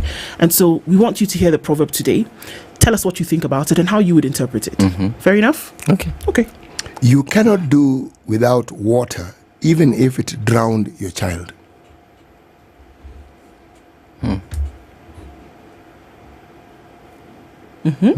Interesting. I would go to what we've always known, that water is life, and that since water is life, it's negativity. If it has drawn your child, or sunk your house, or carried your home, you cannot give up on it. You still need the positive aspect of that water. Yeah. Indeed. True. Water is life, no matter how you look at it. Interesting. It is. Interpretations of that, I mean, it just seems pretty cut and dry. But still, yeah, even if it's given you a bad experience, doesn't mean you'll never use it again. All right, let's get into, this conversation for this hour. We talk about the errors and errors, and looking into succession insights on estate planning. All right, just give us an overview over what we're talking about. Succession on estate planning. When we talk about planning, at that point, are we really talking about succession? When we talk about estate planning, what exactly are we looking at now? Let's get into the intrigues of this. Well, we are looking at a point in life where you pass on, you die, but you had properties which you would like to also continue controlling. So that's a whole planning process of that's what we mean by succession and estate planning. That part of the assets that you have while you are alive, at some point you will not be alive, but you still want to be in control and to know who is running them and whether they have capacity and whether they're doing the right thing. Okay, and so how do you do that? Because I would imagine that if you passed away, you wouldn't have much control over what's happening if you're not there. Yeah. I would imagine. Yes. Okay. But that's what he's saying. You may pass away and you still have control. Yeah. And So I get how- the impression he wants to tell us how you can have control after you have gone to the other world. Yeah. Just like City traveling to different African countries while still here. You can also, in advance... That might be in the realm of witches and warlocks. But, You can also, in advance, plan the future. Your next 100 years or 200 years. By first, either you could write a will, have it documented properly, and you bequeath or gift the different people in your family, even friends, charity organizations, or you could also form a trust, a body that is going to hold these assets. You could also, before getting married, prepare something we call a prenup agreement. My God. Okay. So that one will help you set aside some of these properties and you're able to gift them to specific people to keep those things, and so you are not finding we don't find those properties being contested upon. But also there's an unfortunate situation where you do not plan, and so the court and the law will plan for you. The judges will decide how best to go about your things. Okay. Yeah. And okay, before we come to what the judges and the court can decide over your matter, one would assume that somebody brought it to the court, right? It's not just the court standing up out of nowhere and knows, okay, this person has passed on and they had property, let's deal with it. It's usually that there has been a dispute over what to do with it, and then the court decides, no? Not really. Okay. But the court, of course, will not come to your property and start deciding on it without one person, maybe a sibling, saying they would want to have control to drive a certain car, or they would like to pay school fees. Yes. So they'll bring it to court, and then the court will tell you, you have to bring everything before I decide on this one single thing that you want me to deal with it as a court. Okay. Yeah. So let's go back to the issue of wills. I looked at some statistics or numbers, and we look at Africans specifically. We are not into will writing, because when we write a will, essentially what we are saying is that we are going to die, and we don't like to talk about us dying. Let it happen, and then we move on from there. But writing a will, in the minds of many people, and this is from studies that have been put out, is that writing a will almost certifies your death. So why don't we see, apart from that, do we see that will writing has increased so that people can be sure of what you're talking about now, ensuring succession, it then will be very clear, and that you don't need a court to now come and decide, because you have already decided as part of this succession planning. But do we see more and more people getting into that practice? Over time, it's progressing. It's becoming something that people are taking up. Because one, the Succession Act, which may have introduced will writing in Kenya, came into law in 1981. And so with advance of information, with having radios and TVs, you having me here, people have gotten this information, but not majority of the people. So you'll find a very small percentage, for example, of Kenyans who even are aware that they can plan by writing a will. They can plan their succession through writing a will. But with time, it's becoming common. And I think that's why I'm passionate about it, because from a legal angle, we think that everyone knows because we have that information. But you go to the villages and people don't have this information. But also we do not just blaming it on lack of the information, but also we are a very religious country. So you find as an 80% Christian country, their beliefs are that they are going to heaven and they are going to have life and all those things. So they are afraid of planning. So you talk about planning that you may die anytime, and people are afraid that, they'll be so confident and tell you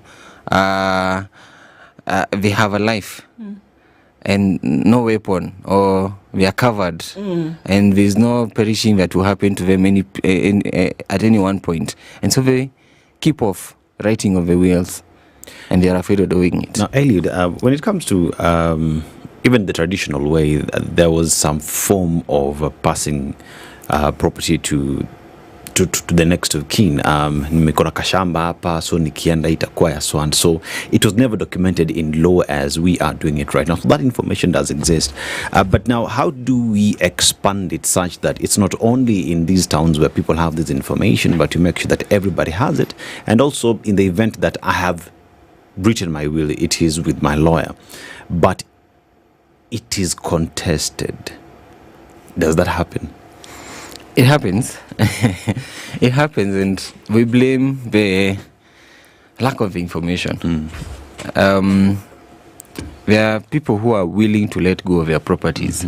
And so you get to 40, 50 years of age, you have gotten this property and you have chosen that it's for the benefit of maybe your children, and you write that will.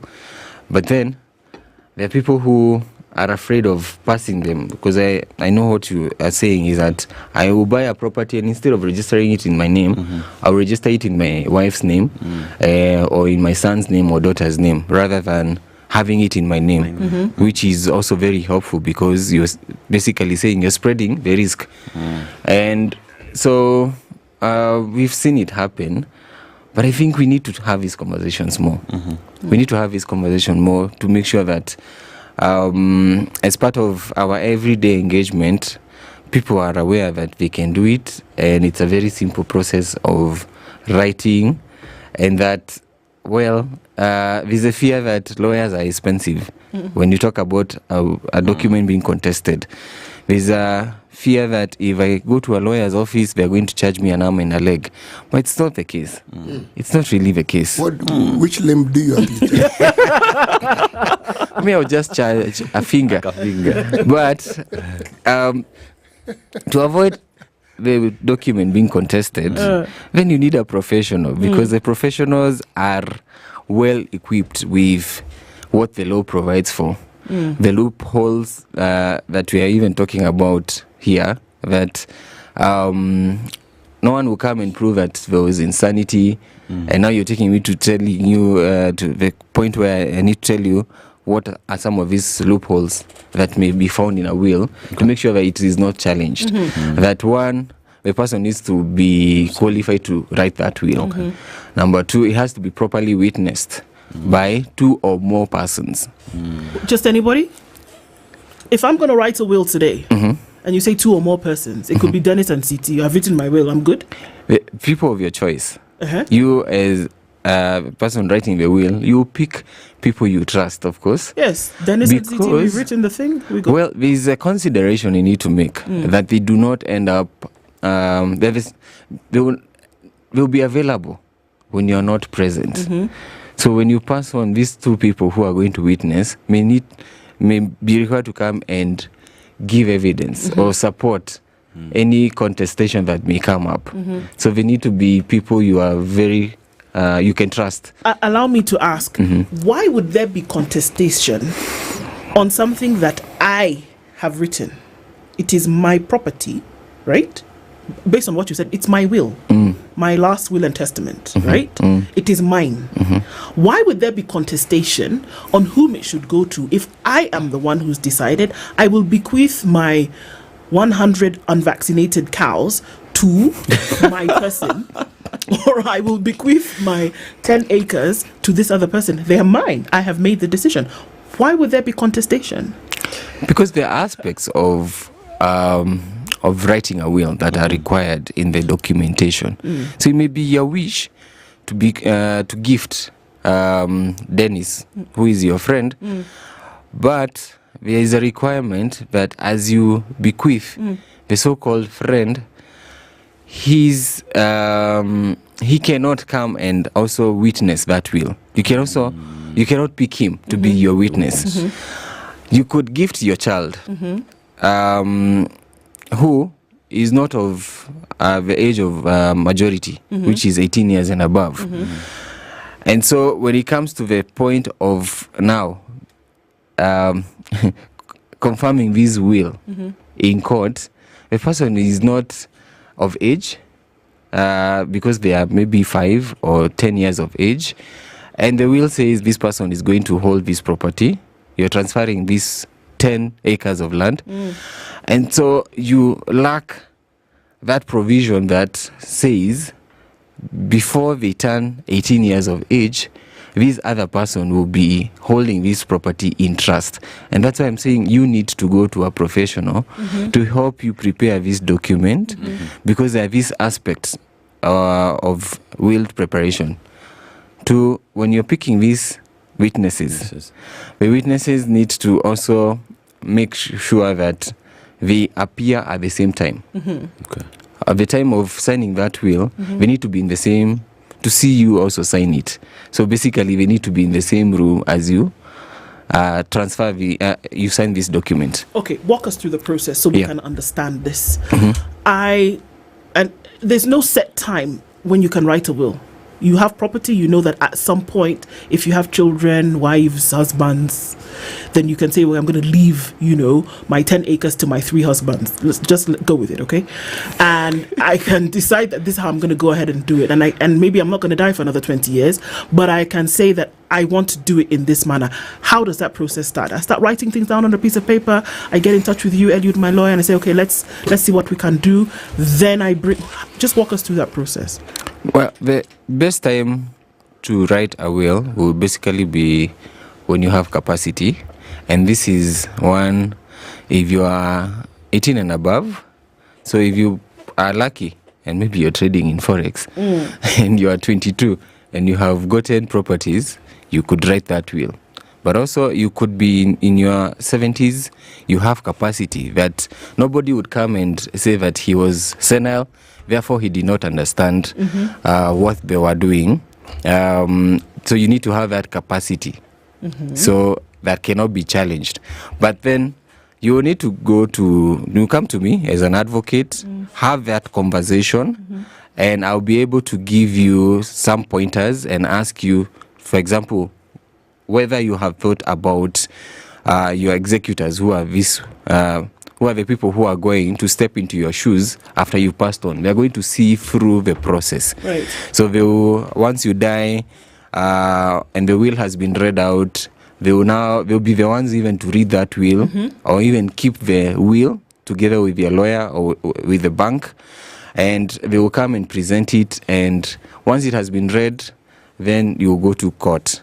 But as I give you this guideline, whether you have thought about these people, I'll tell you about 2 or more persons.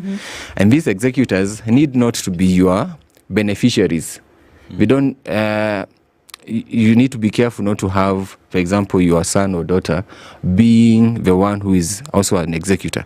But if you have no other alternative, you can still choose someone who is a beneficiary to be the executor, but this beneficiary's signature needs to be witnessed by 2 other people.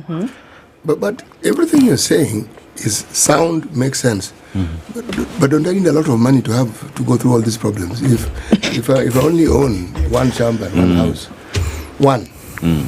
single digit, and I've already informed them this is how it's going to happen, then I come to you so that you write it down and say how it's going to happen. So this story of executor and who, is it really necessary? It is necessary if you're not willing to transfer this property while you are still alive.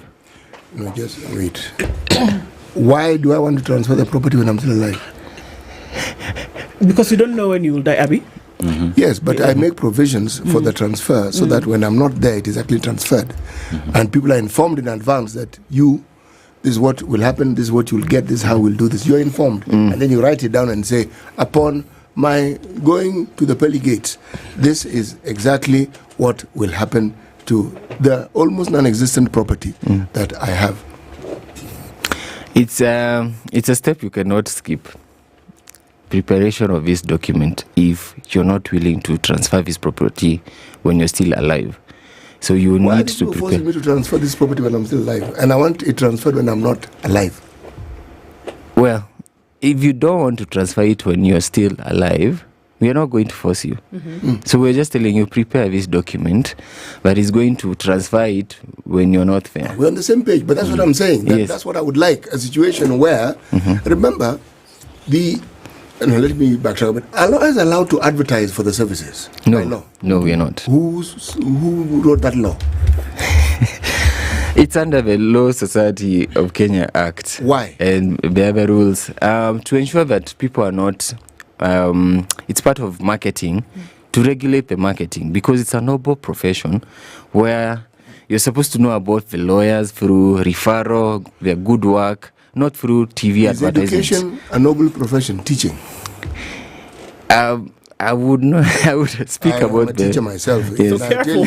Please say yes. Just Elliot, I'm giving you leakage. Say yes. It is yes. Very noble. It's noble. Everybody who is here passed through some teacher. Yes. Not everybody here passed through a lawyer. But the point, no, you did not. The point I'm trying to make is this: schools advertise as though there's no tomorrow. We are CBC compliant. We even have a workshop. Enrollment ongoing.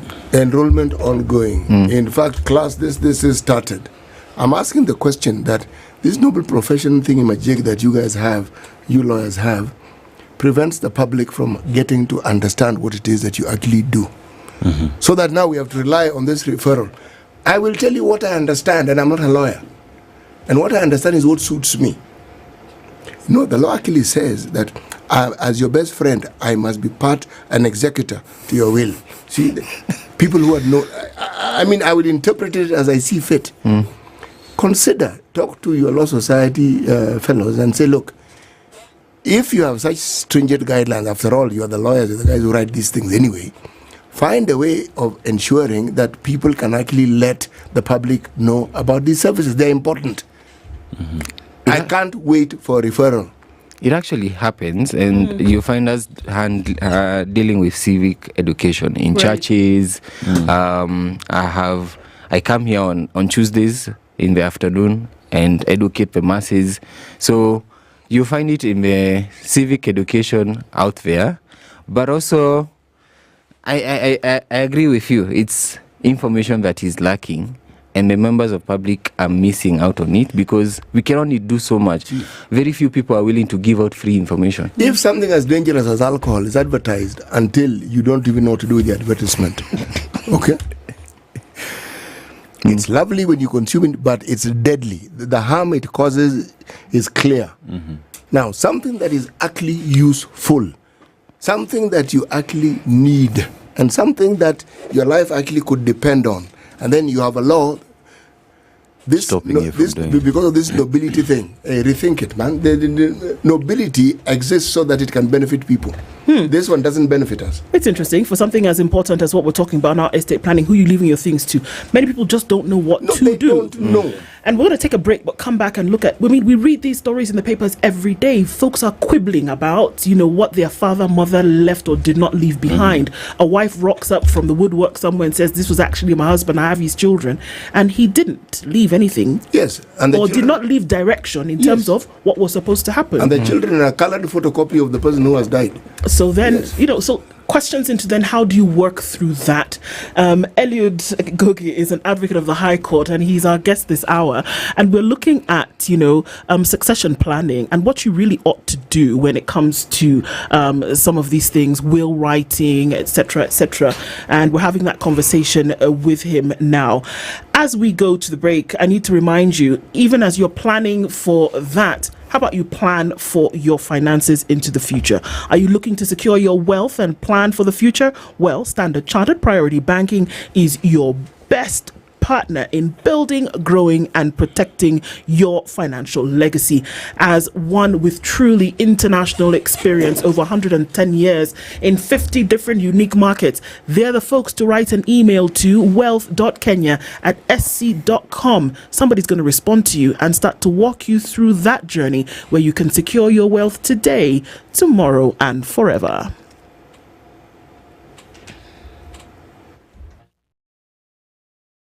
This is the Situation Room. The only way to... A holiday in South Africa sounds something like this. The brunch with girls, the sport, the paragliding, the bucket list, the vibe, the company, everything, the energy. No, for real, babe. And we made new friends. Yes.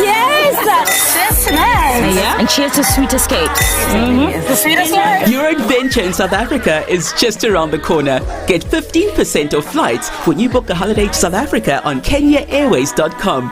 Come journey with us. The weather with SpiceFM.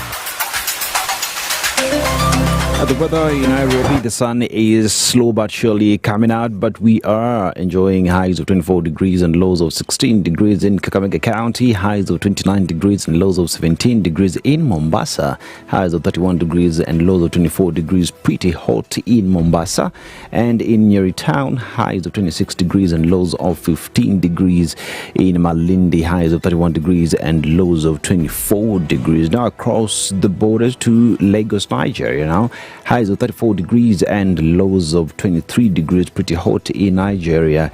And in Dar es Salaam, Tanzania, highs of 31 degrees and lows of 25 degrees. Addis Ababa, Ethiopia, highs of 25 degrees and lows of 9 degrees. And in Paris, France, highs of 8 degrees and lows of 3 degrees. And in China, highs of 3 degrees and lows of negative 5 degrees, pretty cold in China. But that is the weather these are.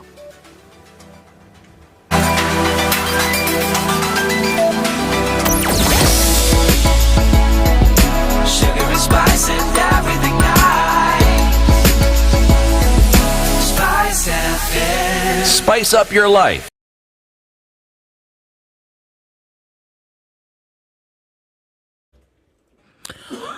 Okay, so what are we looking at? Traffic this morning, has it built up? We're probably not going to see too much of it today. It is Friday, the Friday before Christmas, and Nairobi might now start to get to ghost town status, except for Landis Road. Landis Road said, ghost town, it can never be me. Everybody come, bus station, let's travel where we're going. Haile Selassie is going to show you that as well. In and outbound traffic, pretty busy. Some of that is coming off of Uhuru Highway that comes off of the Nyeri Stadium roundabout.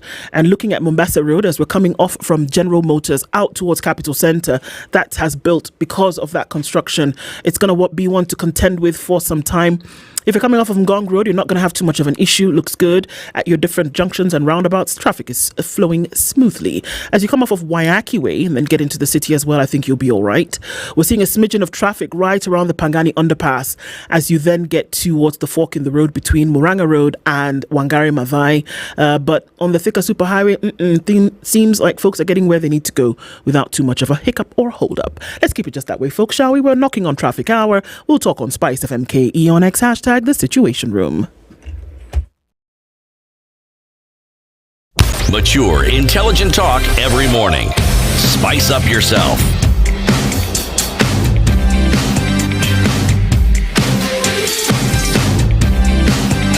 Mornings done right. 94.4 Spice FM, Nairobi. At 21 minutes to the top of the hour, Standard Chartered Priority Banking understands your financial goals are unique. Whether you're planning for retirement, building a foundation for your family's future, or making your wealth work for you, remember that solutions are offered for every stage in life. You have a dedicated relationship manager and access to expert advisory backed by partnerships with global fund houses like Alliance, Almond and Franklin Templeton. Your wealth journey is in for the best ride. What are you waiting for? Send an email to wealth.kenya@sc.com and somebody's going to hold your hand as you get onto this journey for the future. Our guest this hour is Eliud Ngugi, and he is an advocate of the High Court, and we're talking about estate planning. Now, when you heard, we're not talking about estate Buruburu Phase 1. No. We're talking about your estate, the things that you have amassed over time, property, assets and things like that, and who you would then leave it to.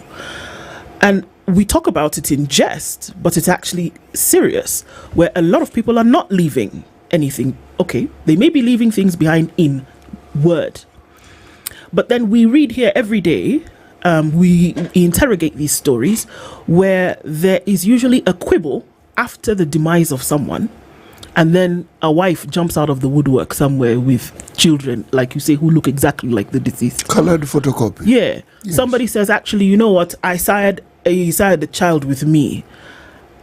Whose responsibility is it to make sure that before this happens, anybody who might be, even if you suspect that you could have a child somewhere and you do not know, put it down on paper so that we don't have this aftermath squabbles that we see later?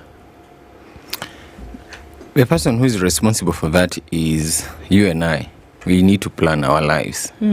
But if there are children born out of wedlock, for example, it will be very difficult because under Section 27 of the Succession Act, 29, it has a provision on beneficiaries.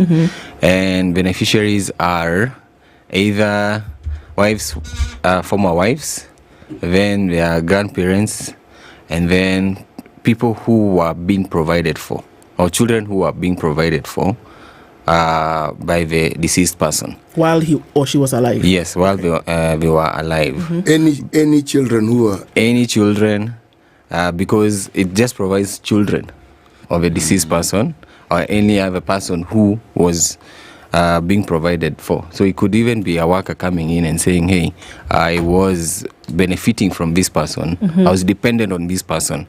I need to now get a share or get the support from this family. So it's upon any of us to make sure now that we outline and we say how we want to divide our estates so that we don't come for everything, but you're able to allocate and say, I leave maybe the monies in this account that you just mentioned in that bank. They only have access to that amount of money, and someone else will get probably the bigger share on this other end. So you're able to control and to see who gets what, rather than the court deciding on your behalf, because the court will end up going in an equal manner and distributing everything equally, or asking you guys to sit down and agree. And when you fail to agree, the court is going to force you. Yeah. You know, one of the things about the law, and one of the things that makes it daunting, is that we know it exists, we know what it does, we even know what it's supposed to do. But, bless you, but as lay people, we know very little about it. And the only time we come into contact with it is when something happens. So we go about our lives not taking into account what it is that the law can do for us on a daily basis. We do not. It's when someone has rammed into me and they are being difficult, they're claiming that by driving on the left side of the road, I offended them, whatever it is, and we said, no, let's take this thing to court. That's when now the law comes in. Or I've done business with an individual and they have found it appropriate for them not to pay me as we had agreed. Then again, So every time many of us come into contact with the law is in an adversarial position. Something has happened and I need an arbiter. And it need not be, because I don't think the law exists specifically for those purposes. Now, there are calm situations during which the law can actually play a very important role in how my life is conducted when I'm alive and even after. Now, that bit is missing in our understanding of the law and what is it can do for us. Because one of the things we see with matters of succession is turmoil, because there are others where succession doesn't hit us because there isn't much to fight about. But we Kenyans seem to have the ability to find something to fight about, even if there's very little to fight about. But the cases that get into the media, this is where we are cases where there's a lot of money involved. And it's acrimonious. And so you wonder, could this thing not have been settled earlier so that it doesn't get to this?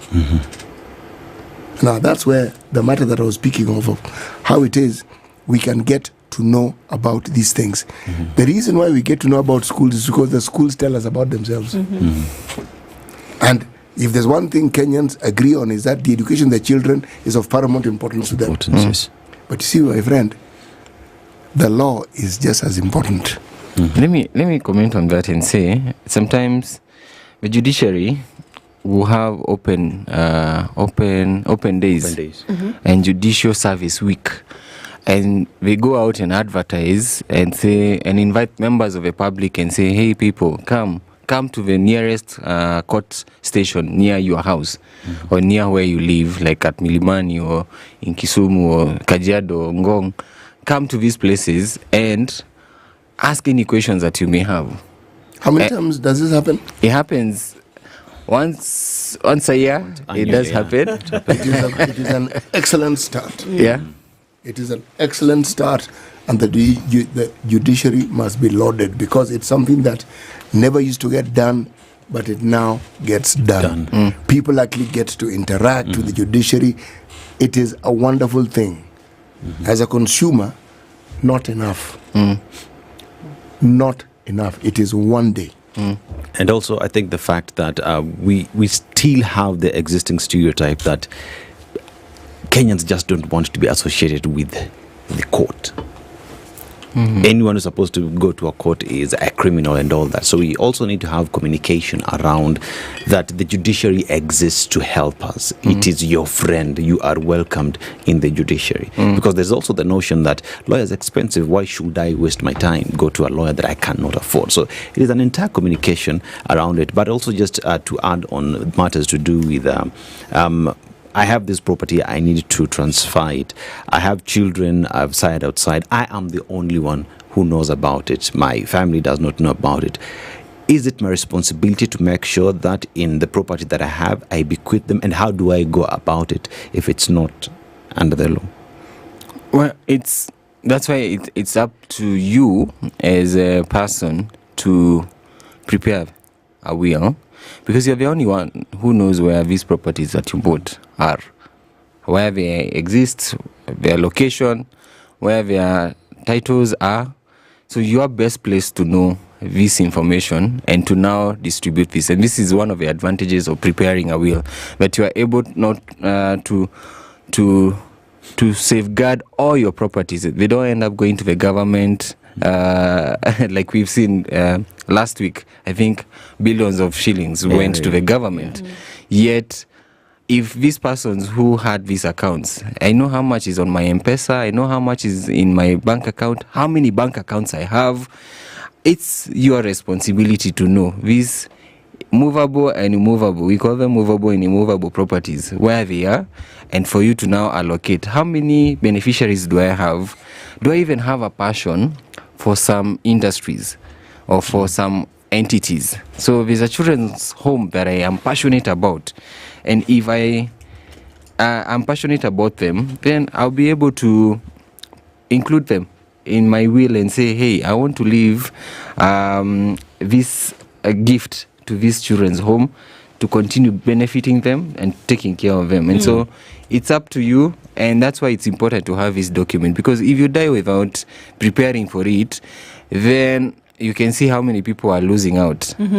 This properties, etc. But there's also another aspect that CT might be interested in when it comes to preparation of a will. It gives you a chance to also prepare how you want to be buried, and for people not to be too extravagant, spending nights and millions of shillings and fundraising money from friends and buying very expensive clothes. Yet I want to just have a simple life, and whatever I left, I want it to go to the benefit, for example, of education. So in your will, you can even dictate and say, I want to be buried in simple attire that will not cost 5,000 shillings, and the cost of my burial should not cost more than 30,000 shillings or 20,000 shillings. And so there will be no those vaccinated animals that you talk about dying. Those animals do not deserve to die. You'll be able to now have that burial planned through writing that will. Okay. In my community, it will be disregarded. Everything you've just said, I can write in the will, they'll say. So that's very interesting. And on that was particular day, he wrote that thing when you don't know. That guy was delirious. It was malaria. No. This is not how we want to bury his. So then how do you deal with that particular issue when now the law, which many people in a traditional setting will say is a Western concept, this will writing? Because traditionally, did we write down on a piece of paper what you were going to live? No, we told people. The father will tell his sons, this shamba I have left for you, this one I have left for you. Or he'll tell his wife, when this might happen to me, first son will take this, second son will take this. We know the daughter will go and be married off by somebody else, so we know that you will have this. Or in some cases where you have some forward-thinking fathers, they would say, my daughters will also have part of this land. Rarely was it written on a piece of paper. So many will tell you, just like CT is saying, that this concept that you're bringing of putting things down, and we're not talking about in 1905, we're talking now in 2024, and they will tell you that this concept is a foreign one. You want to tell us how to bury you? It's never going to happen. Things like, if the wife was not married properly here, she will not be buried here, kind of thing, right? Still carries on into today's world. So here we are saying, write a will, because it can say who you will leave your property to, it can say how you will be buried, it can say what kind of money you will spend. How then do we do this kind of succession planning in the light of a very traditional practice that is still existent today? The courts have been faced with this situation, and they have declared and given a direction on this issue. And a recent one was from the Gusii family, a Gusii community, where there was a home in the city and there was a home up country. And the court went ahead to say, because the person wanted to be buried here, the court went ahead and said, we need to honor their wishes.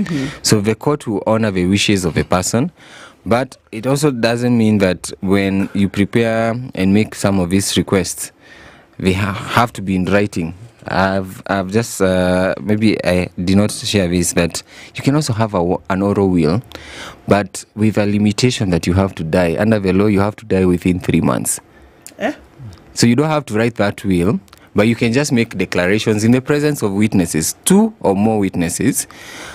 But you need to die within 3 months, unless you serve. Okay. I'm imagining this thing. I'm with my boys somewhere, and we were talking about, guys, given this gentle age that we've arrived at, we need to say, I'm the lawyer. I tell you, by the way, guys, you don't need to try these things. We can just sort of like record it. I'm just telling you. Record it. Yeah, you can record it on your phone. Said, lawyer friend, but we need witness. Show me your witness.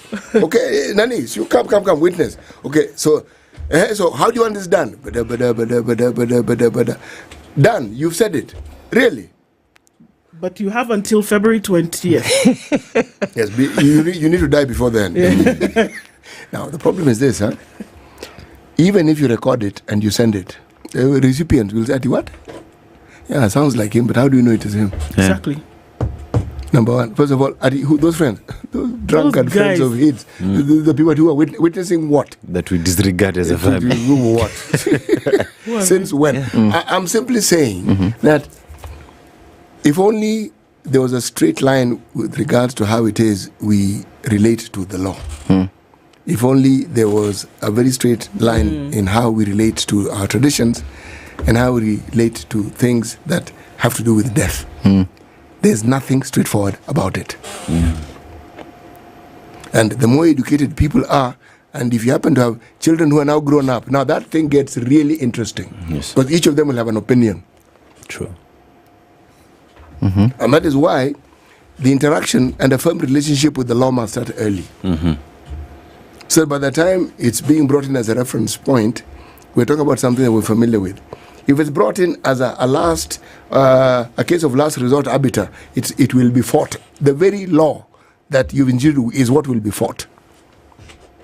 And when you talk about court deciding when someone will be buried, it means you're going to be in some freezer somewhere for a very, very long time before you're actually buried. Now, do we know the agony of the family when all this is going on? Spouse, children, simply because some tradition has stepped in and there's an issue here and it's taking time. There is no closure. I think as well, there is the fact that as Kenyans, our interaction with the law is almost zero.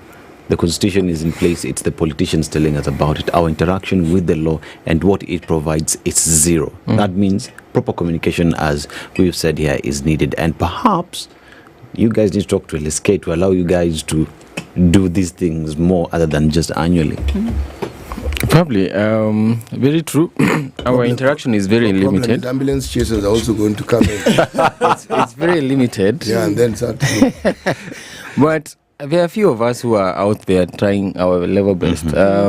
You'll find I have an account on TikTok and in all my social media where I just talk about the law throughout and I give that information. I have colleagues who also do similar things on YouTube. It might also require us to be to choose to also learn. Go on YouTube, just search on these issues because there are materials on this.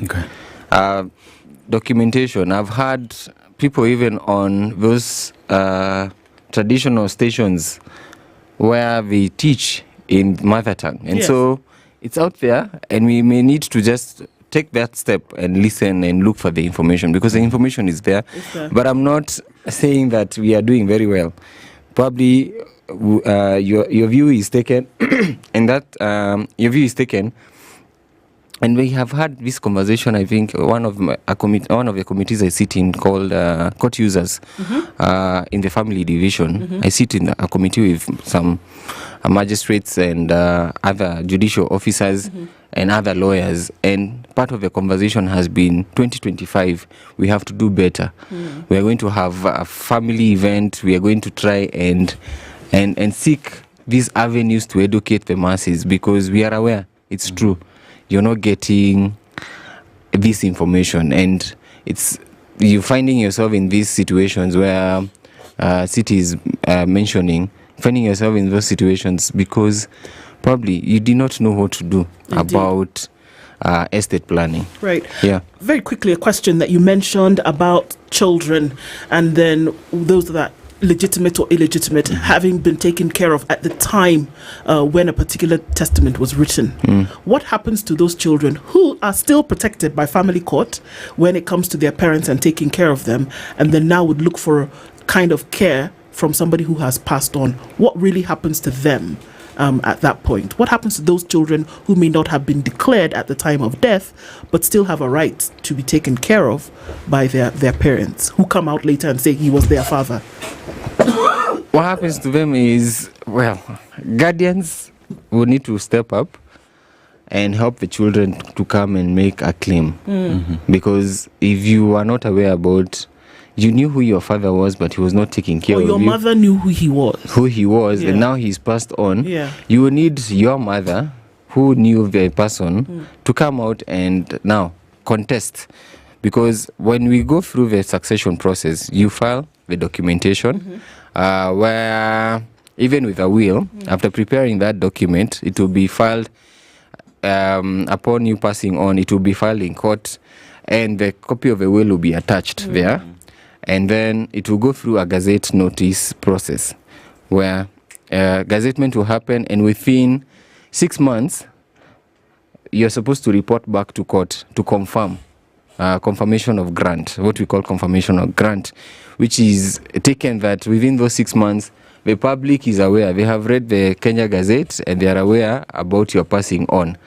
And at this point, if you are the guardian or the mother of this child who knew the father has passed on, then you need to file a protest in court to dispute or to request to be included as part of this estate before it is distributed to everyone else. Okay. So they come into court and file this protest and say, I have this child, I would even like to go for a DNA to prove this, or I even have photos and documentation, and that one is taken into consideration by the courts and a provision is given.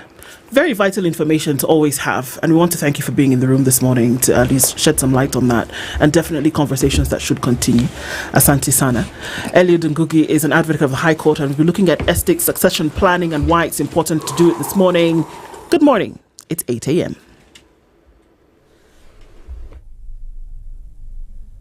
The latest news from around the world. 94.4 Spice FM.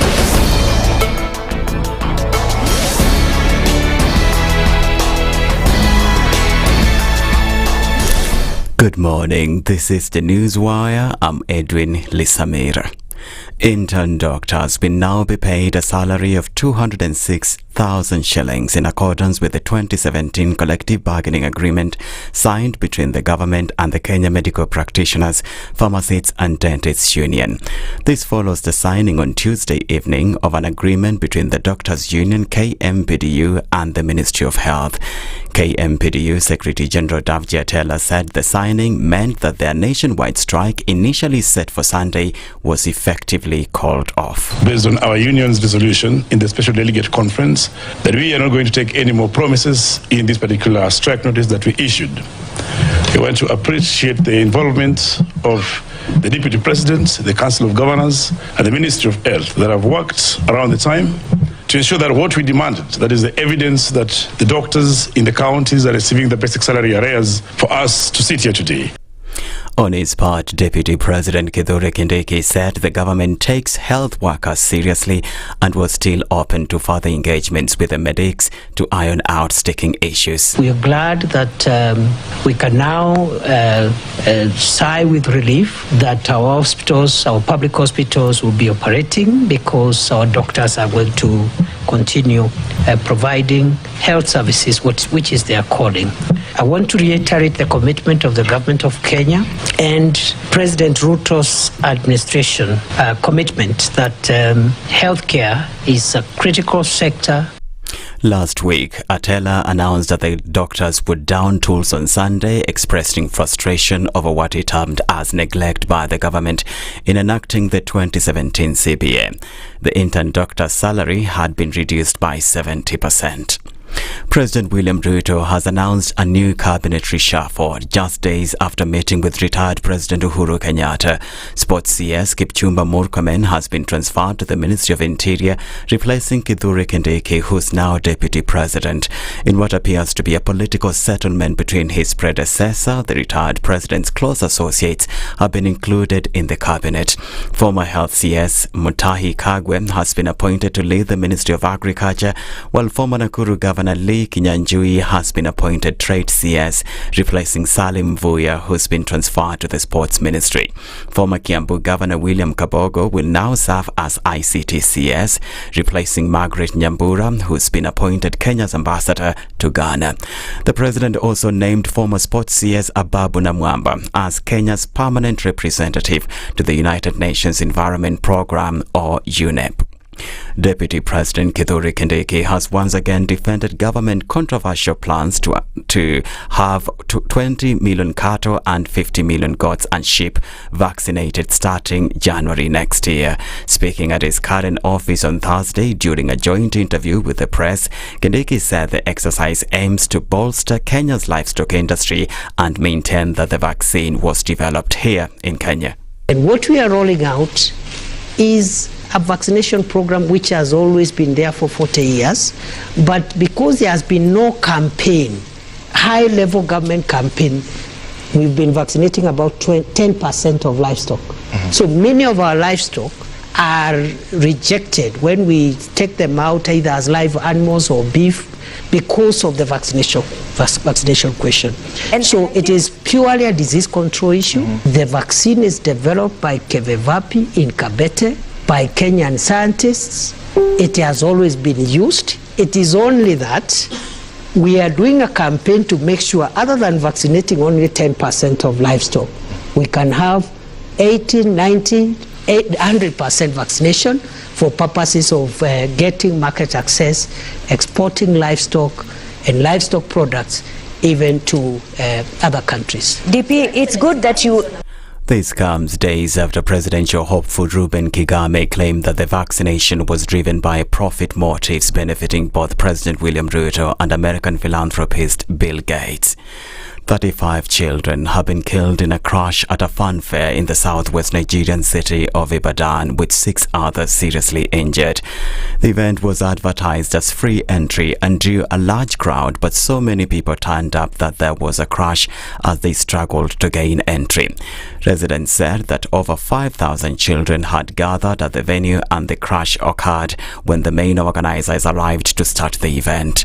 That's the Newswire. I'm Edwin Lisamir.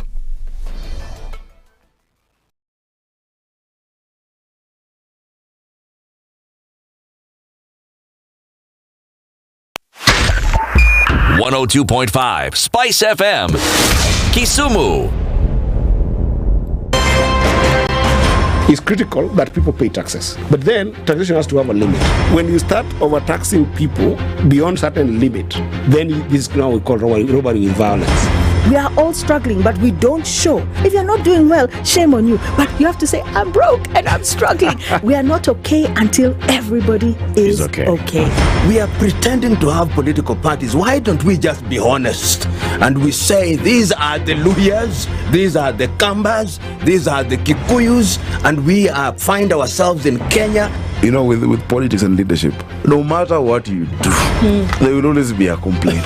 There will always be the assumption that you're either stealing or you're not doing things right. As a leader, don't fear. If you know you're doing the right thing, you've thought about it, you've got an expert advice, do it, then understand later. This country, we don't need prayers. Prayers is between you and God. Good governance and thinkers who care about the country and not their stomach. That's what we need. The Situation Room, Kenya's biggest conversation.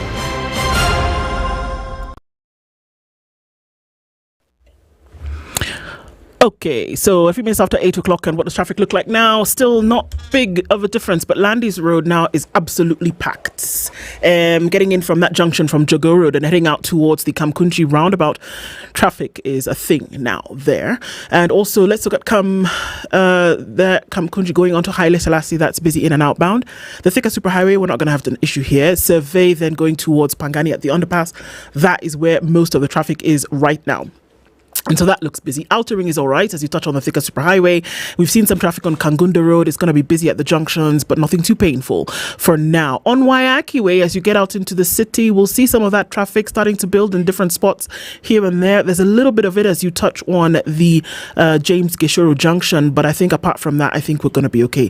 Folks at Limuru Road today said, nah, we're not playing with that traffic, not this Friday, at least not for now. Let's see what happens as we get into the morning proper. We are in traffic hour, doesn't seem like one on a Friday, but okay. Yes, we have to tell you that Mombasa is still moving a little bit slowly past General Motors as you head out towards the CBD. Let's keep talking, folks. SpiceFM KE on X, hashtag The Situation Room.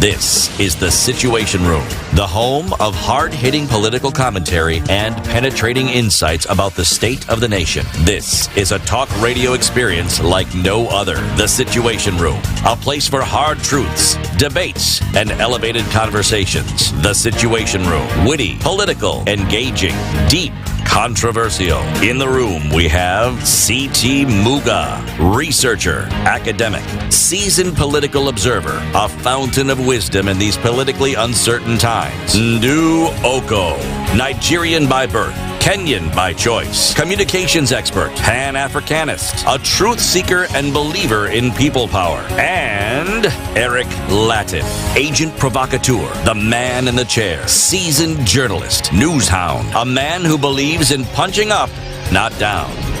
This is The Situation Room, the only way to start your day. Getting into the third hour of Kenya's biggest conversation this Friday, just a couple of days before Christmas. So ding dong merrily and high and all those good things. All our audiences across different platforms, thank you for being here every morning, and welcome to you as you're streaming on Facebook and on YouTube, and also to our audiences on KTN. Karibuni sana. This morning we're getting into a flying conversation in just a little bit. Not just flying, but you know what we're going to do, the airports and all of that, just a little bit. But I've got to remind you that if you're at a mall near you is where a Loop shopping festival is taking place. You ask me, what is Loop? Well, it's not just an app, it's a lifestyle.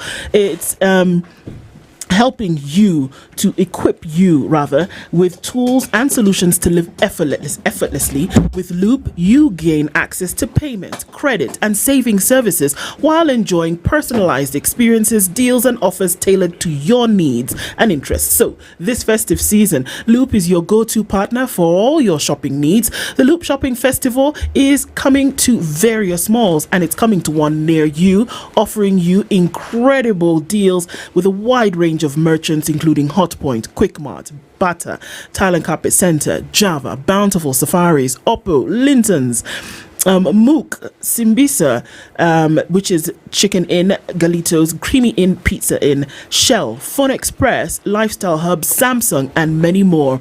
You get a 10% cash back of up to 5,000 shillings at participating merchants when you spend 2,000 shillings or more using the Loop app. What are you waiting for? Download the Loop app today on your Google Play Store or Apple App Store. Why wait when you can Loop it? Some of the conversations that we will be having this morning, and one of them is, okay, so after the Adani deal, what next? And our guest for this hour is already seated, and even as we get into it, I want us to say a welcome to engineer Githai Mwaniki, who is a senior consultant, the Aviation Information Consultants. Good morning, engineer. Morning. How are you? All well. All well? All well. Fantastic. Yes. You know these things, but we want to take you into the skies just a little bit. And CT says, when you fly again, this is how we want you to do it. You know, there was a comment in social media that we should talk about terms and conditions apply. Yes, they do apply. The terms and conditions for flying, well, flying in the manner that I am suggesting to you, is that it has to be Emirates business class. Not just Emirates.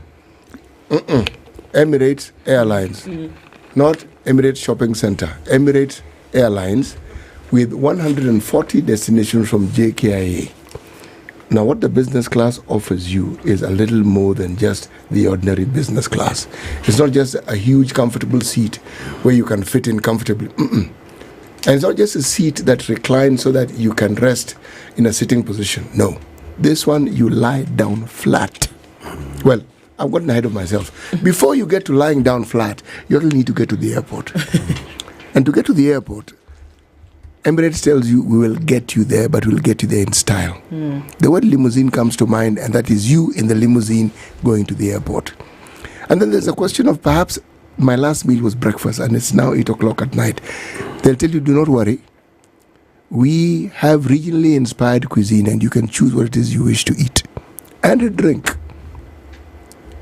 Top drawer. After eating, if you want to rest, you will lie down flat. Now we are back to lying down flat. But it's not just lying down flat. you'll be afforded pajamas, which you can keep, duvet, which you must leave.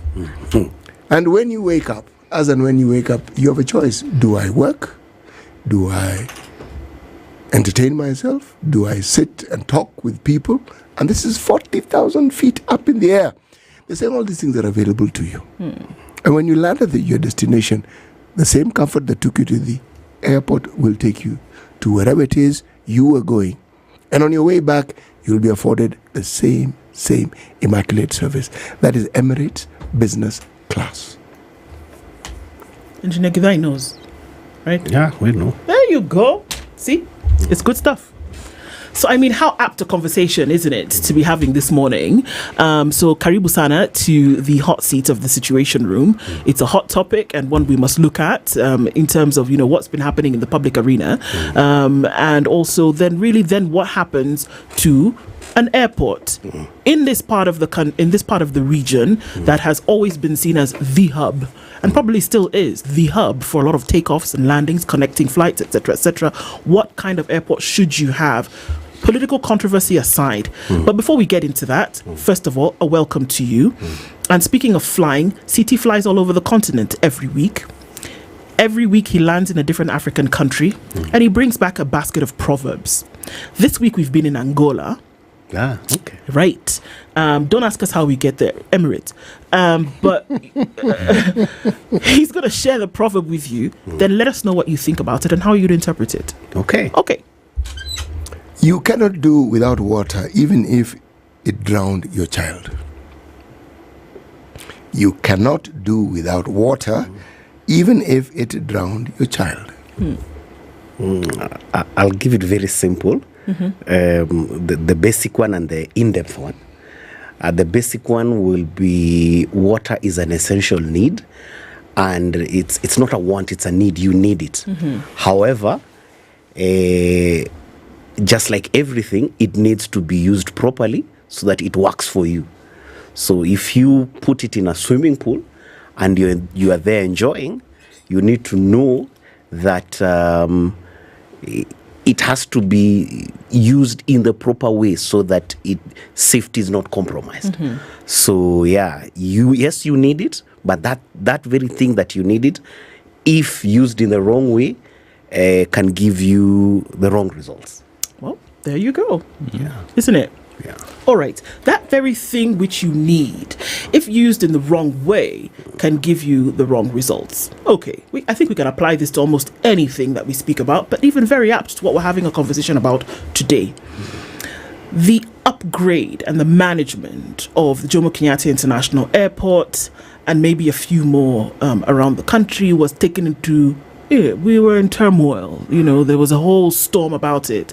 It was politically tinged in one way.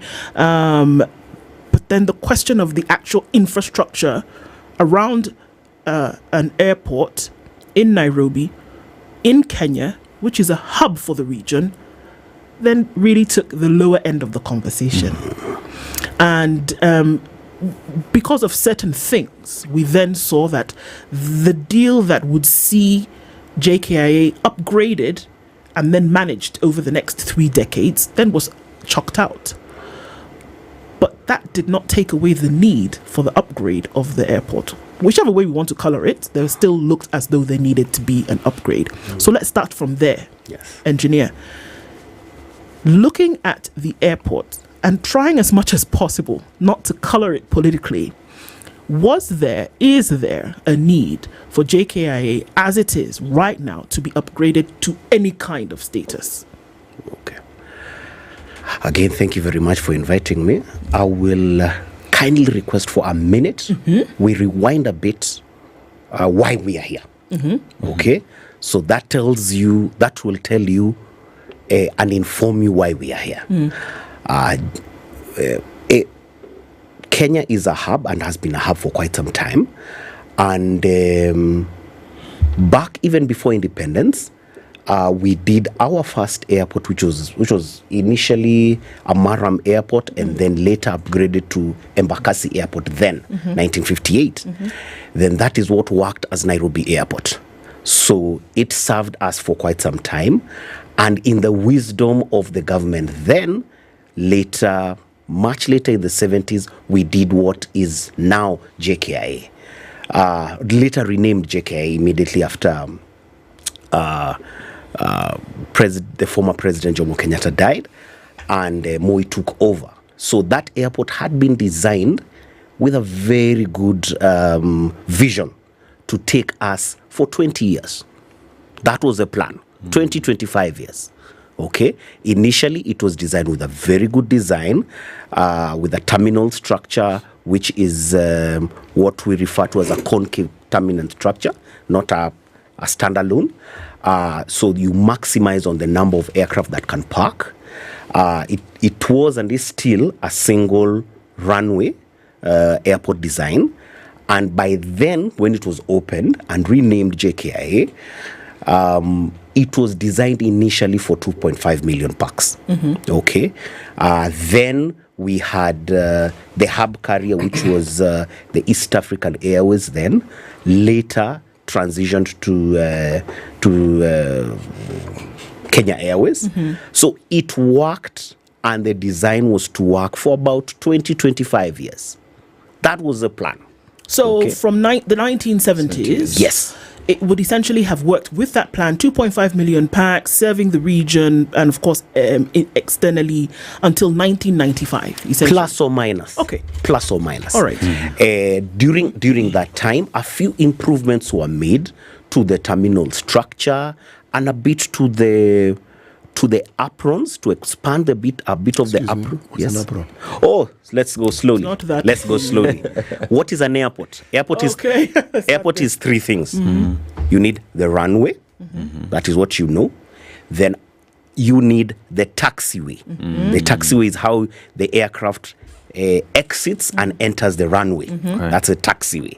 And then you have the aprons. The aprons is the parking area. That's where the aircraft parks. So that is where you see those guys with the correct the lighting. Correct. Okay. So that is the apron. Then you have the terminal. Okay, that is where now you as a passenger you enter, and if it's a good terminal, it is well designed. If it is international, they're supposed to be a separate section for departure and arrivals. Okay. That is an international standard. So that is a terminal. Okay. And then the other part is the navigation part, which is the control tower. And now the associated lightings on the apron, the taxiway, and the runway. Okay. So that is the airport. And that is what we call that generates aeronautical revenue, meaning it's directly involved in the aircraft operation. Anything outside that is non-aeronautical. Okay, meaning it supports the existing, but as good airport management, you can subcontract that to somebody else. The person managing the airport does not have to manage the others. This you mean the service provision, the hotels, the parking areas, all those, they are not a core function. But when you have those three working effectively, then you have an airport. Okay. Yes. All right. Yes. So we are at 1995 now. Yes. When the original design is supposed to have, operated until an upgrade was needed. Correct. Because you design an airport with a certain design capacity, and that you look at your hub carrier and you say, this is the traffic that is there. So you design an airport that the maximum capacity of the airport should always be more than what is the actual passenger output. Okay. That's how you do. All right. So that you have that fluid, and you always ensure when you arrive at the airport, you don't find nasty queues in the morning. You are well handled. The congestion is not there. That means that's an airport that is working. Okay. So, and then when you do this, you cannot do it independently. You've got to look at who is the hub carrier in that airport, because the hub carrier drives traffic, and the hub carrier attracts traffic.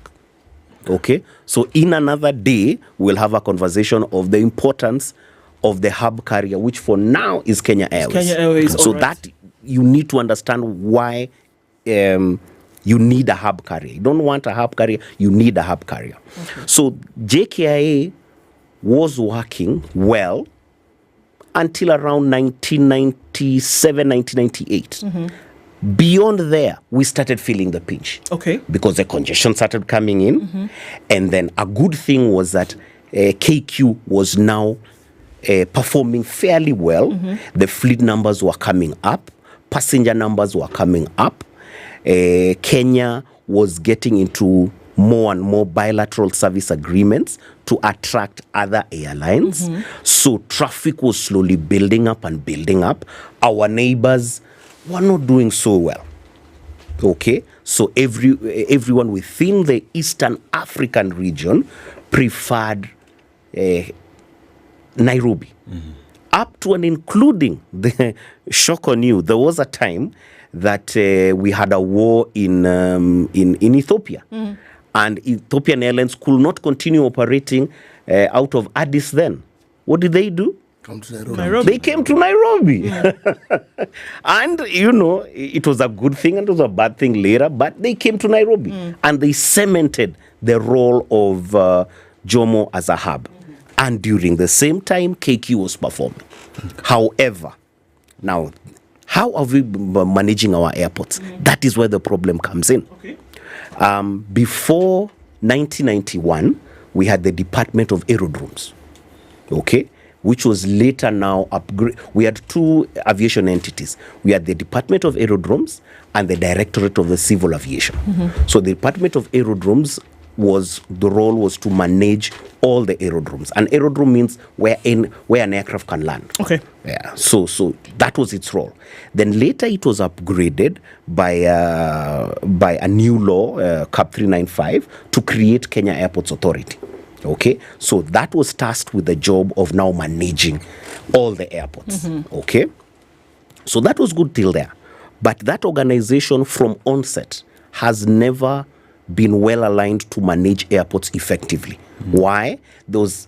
Even when it was created and then placed in the office of the president, not Ministry of Transport. So it was like, why? But if you look behind, just rewind it. You just go back. Yeah. I had Ministry and Office of the President. Yes. Okay, let's start. This thing which was KA was created. Kenya Airports Authority. Yeah, Kenya Airports Authority was created by an Act of Parliament, Cap 395, to create KA and to take over from where the Department of Aerodromes was. Okay. When it was created as an authority, it has a board, and the board is appointed, the chair is appointed by the president, and a few other representatives from other bodies. But the way it was created and placed under the office of the president, that tells you something. It's not in transport? Was. I'm telling you the history, where we are coming from. This is very good. Let's go on. Yes. So it was placed under the office of the president. Why? This is in the 90s. Why? As you know, airport fees and all that KA is one of the topmost foreign currency collectors for government. So they view it as a cash collector. Okay.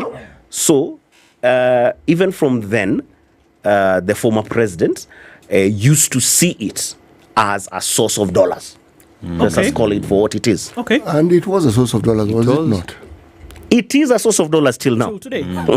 So his site was correct. Yes. So yes, that's it's good to see it that way. But are you feeding that cow that is bringing you the milk? Story for another day. Okay. But you can see that subset already has a problem. Let me tell you why it's a problem. One, the Minister of Transport is the one who is overlaying the aviation policy in the country. So when the Minister of Transport cannot oversee the management of the airport, then that's a disconnect. Yes. Because anything he has to do, he has to go back to office of the president. You used the phrase, and I know Dennis has a question, just sorry, but I think it's a really pleasant way of you saying, because you said that the department was not well aligned to manage the airport's priorities. As a nice way of basically saying that it was taken and put in a corner so it could not essentially do its job. Correct. And it does not serve the interest of the aviation industry in Kenya. Okay. Okay. The agenda largely was the hijack of the roles of KAA have been from that time where it is not the industry needs that take center stage, it is political interests that takes center stage. Okay. We don't have a problem with politics, but they should not be number one. Okay. They should be number two, number three. Okay. Yes. So in terms of politics taking center stage instead of the industry needs, pretty much, how did these affect the growth and development or the change of JKIA at the point where it was supposed to be changing and developing to be something greater? Correct. As an organization, please note, JKIA generates about 82 to 83% of KA's revenue. Okay? And then please note that KA, even from then, has only 3 airports that actually make money. That is JKIA, that is Wilson Airport, and Moi International Airport, Mombasa.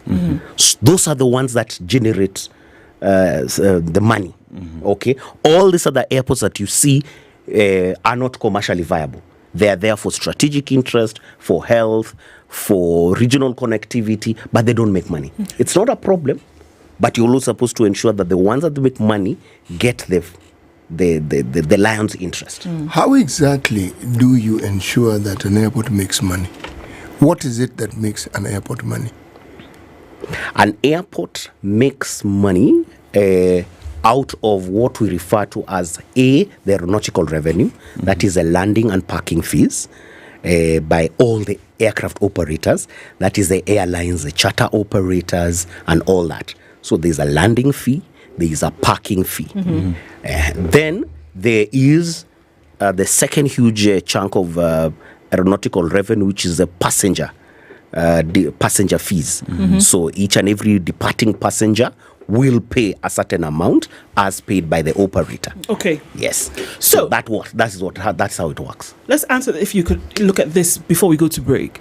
So if JKIA as an entity requires an upgrade, which you've established that it does, that when you introduce a new system, that you're looking at a 25-year period within which it's going to operate, and maybe taking into some more numbers into consideration.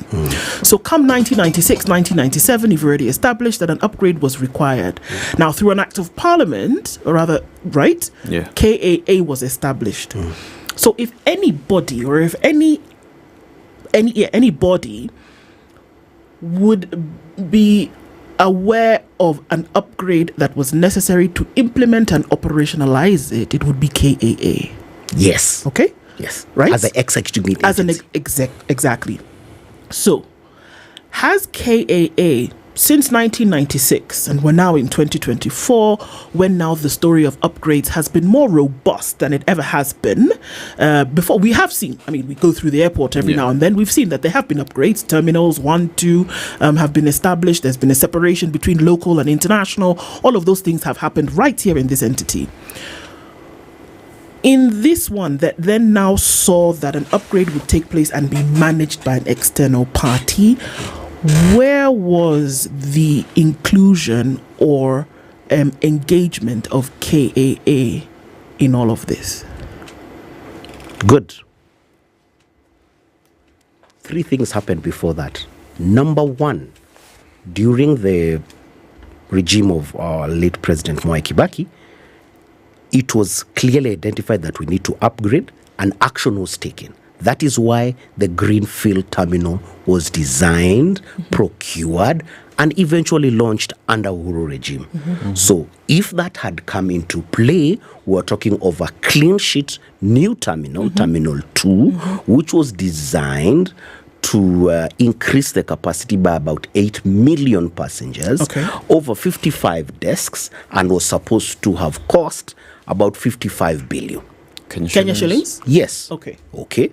And it was launched and construction started in 2014. Okay. But because of competing tenderpreneur interests, it was later cancelled in end of 2015. Explain that, please. After a 4 billion deposit had been made. 4 billion shillings had been spent from this 55. Yes. Okay. And later they pulled away and stopped construction of the Greenfield terminal. In which year was this? The 2015. Construction stopped 2015. It was finally announced in 2016. And the reason that was given then was that we don't need this terminal. We can just make minor upgrades to the existing. And please know, the reason why we have Terminal 1, the new Terminal 1, was not because of proper planning and everything. It was because of the fire in 2013. Okay. Yes. So they reacted. We have always been reacting. We reacted, so we saw it has been burnt. So the management said, no, let us not, this is our chance. So to build something else. So they did Terminal 1 and then later 1A, 1B, 1C. That was later. 2016, another milestone when construction of Greenfield was officially cancelled, and Hui later went to court with KAA. And after a long protracted battle that lasted almost 8 years, there was a settlement, and KAA paid an additional 5.2 billion as a settlement. And these are not my opinions. It is in the audited accounts for KAA. Okay. So it's not me who's saying. Just read the audited accounts. Everything is there. So Kenya lost. We lost the 4 billion that had been the deposit. And then later, we had to compensate them with another 5.2 billion. So in the net, we lost about 9.3. After the deposit of the 4 billion, yes. Did any construction take place? Construction did start. There was a huge... And what did it comprise of? Construction starting can mean you brought Maram. Yes, they brought all the equipment. Yes, all that. They brought all the equipment, and they had been doing the foundation. They had started excavating. They started excavating, and those are huge holes that exist today. That used to come and you see, they are digging really deep. A 4 billion shillings hole. Now, in legal terms, you have signed a contract with a contractor. He assembles all the equipment and starts working. Okay? So the 4B is mobilization. Correct. Yes. As per the contract. Okay. Yes. Let us take a break and then come back and look at how this progressed until where we are today. Correct. Whereby you needed an external body to come in and do some, we're almost there. Some magic. We're almost there, and we're getting there. Engineer Githai Mwaneke is a senior consultant of the Aviation Information Consultants, and we're looking at, all right, after Adani out, what does that mean, and what are the needs actually for JKIA? We're going to come back and look at what got us to the point where we are right now with the conversations that are being had. Let's land things and look at what the KCB Foundation is doing for young people in the country. Yes, and when we talk about young people, we're talking about over 1 million young people who enter the labor market each and every single year. And KCB realizes that they are out looking for jobs, but they also realize that they don't have the skills that they require in order to be market ready. Therefore, KCB says that we will engage you into several areas. We start with construction, manufacturing, beauty, and personal care. I know that touches straight to your heart. Yeah. Even for CT. Even CT, yeah. Even me as well, yeah. And as well as domestic care, automotive, creative economy, ICT, sustainable agriculture, and climate change. And KCB Foundation now forms the Tujiajiri program. And through that, they say that they will empower and equip the unemployed young people by ensuring that the informal sector start their own businesses, and not only just start, but that they grow. Therefore, since the inception, KCB Tujiajiri program has actually done a lot, and with that, it has created 150,555 jobs, trained around 35,195 youth, incubated 10,954 young people, disbursed 267 million shillings loans to support their enterprise and has issued 2,225 startup toolkits of trade and trained 6,535 businesses on financial planning. So there is a problem, we fix it, give you the skill, give you a toolkit so that you can go start your business. And all this information is available for anybody who wants to apply through kcbgroup.com/foundation. There you go. All right, coming in to about 22 minutes to the top of the hour. We're going to continue this conversation when we come back from this break, and we continue on what it means for JKIA going into the future. A quick look at weather and traffic. I'll be back right after this.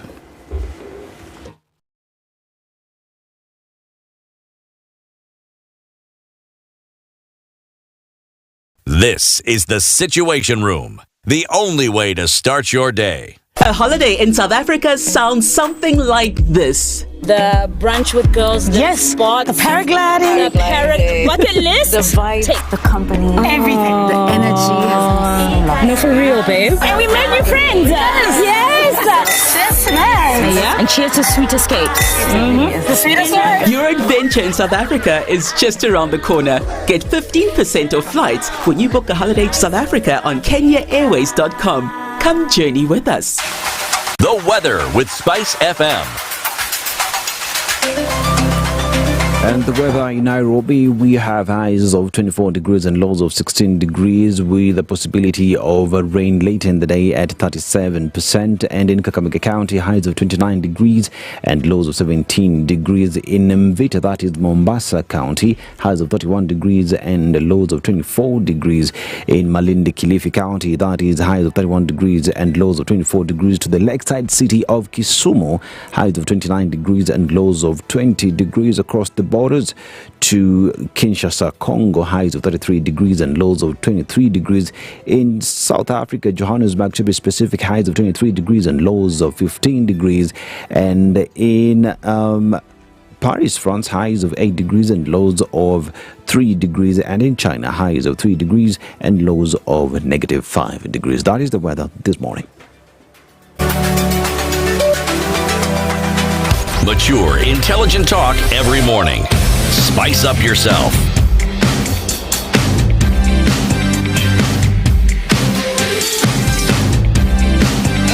Mornings done right. 94.4 Spice FM, Nairobi.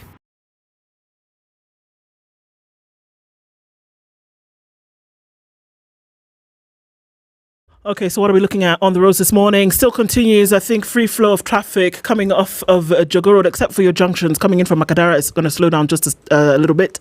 Landis Road, very busy. As you get then towards Kamkunji at the roundabout, we already established Haile Selassie is going to be busy for the next coming days. Uhuru Highway, as you come off of Aerodrome Road and then getting past Bunyala and then out towards Haile Selassie at the junction, inbound traffic is a bumper to bumper. It's going to take us out for some time. Ngong Road not looking too bad, and as you come off Rilo Dinga Way, I think we're all right. That roundabout as you head towards Valley Road, coming off of the City Mortuary roundabout, it's a little bit busy, but I think we'll be fine. Quick look at the Thika Superhighway shows just traffic at a survey and then beyond. Before that, I think we're doing all right. Outer Ring is not causing too much of a headache this morning. Kangunda Road, on the other hand, I said will be your little annoying cousin this morning. Traffic gets just at the junction, but I think we'll be okay as we get through it this morning. The Eastern Bypass not doing badly at all. Mombasa Road, yes, I know you'll be stuck for a minute. We're going to keep an eye on all of this, and you'll help us out, won't you? SpiceFM KE on X, hashtag the Situation Room. Mature, intelligent talk every morning. Spice up yourself.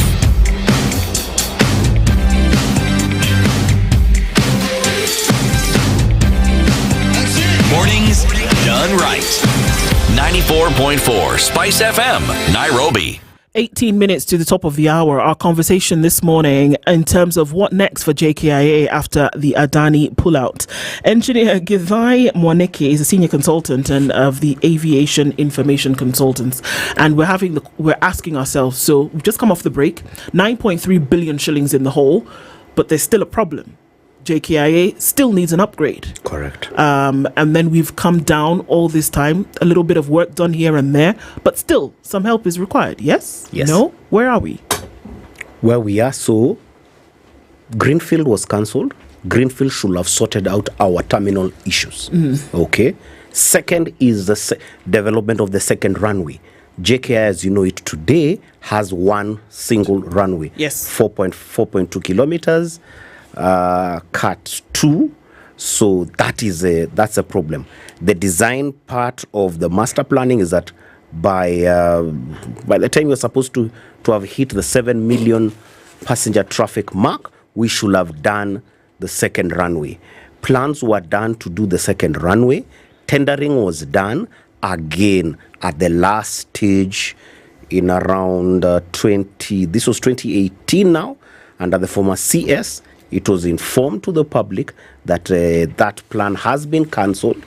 Reason officially we were given is that the peak capacity of JKIA is still at 72%.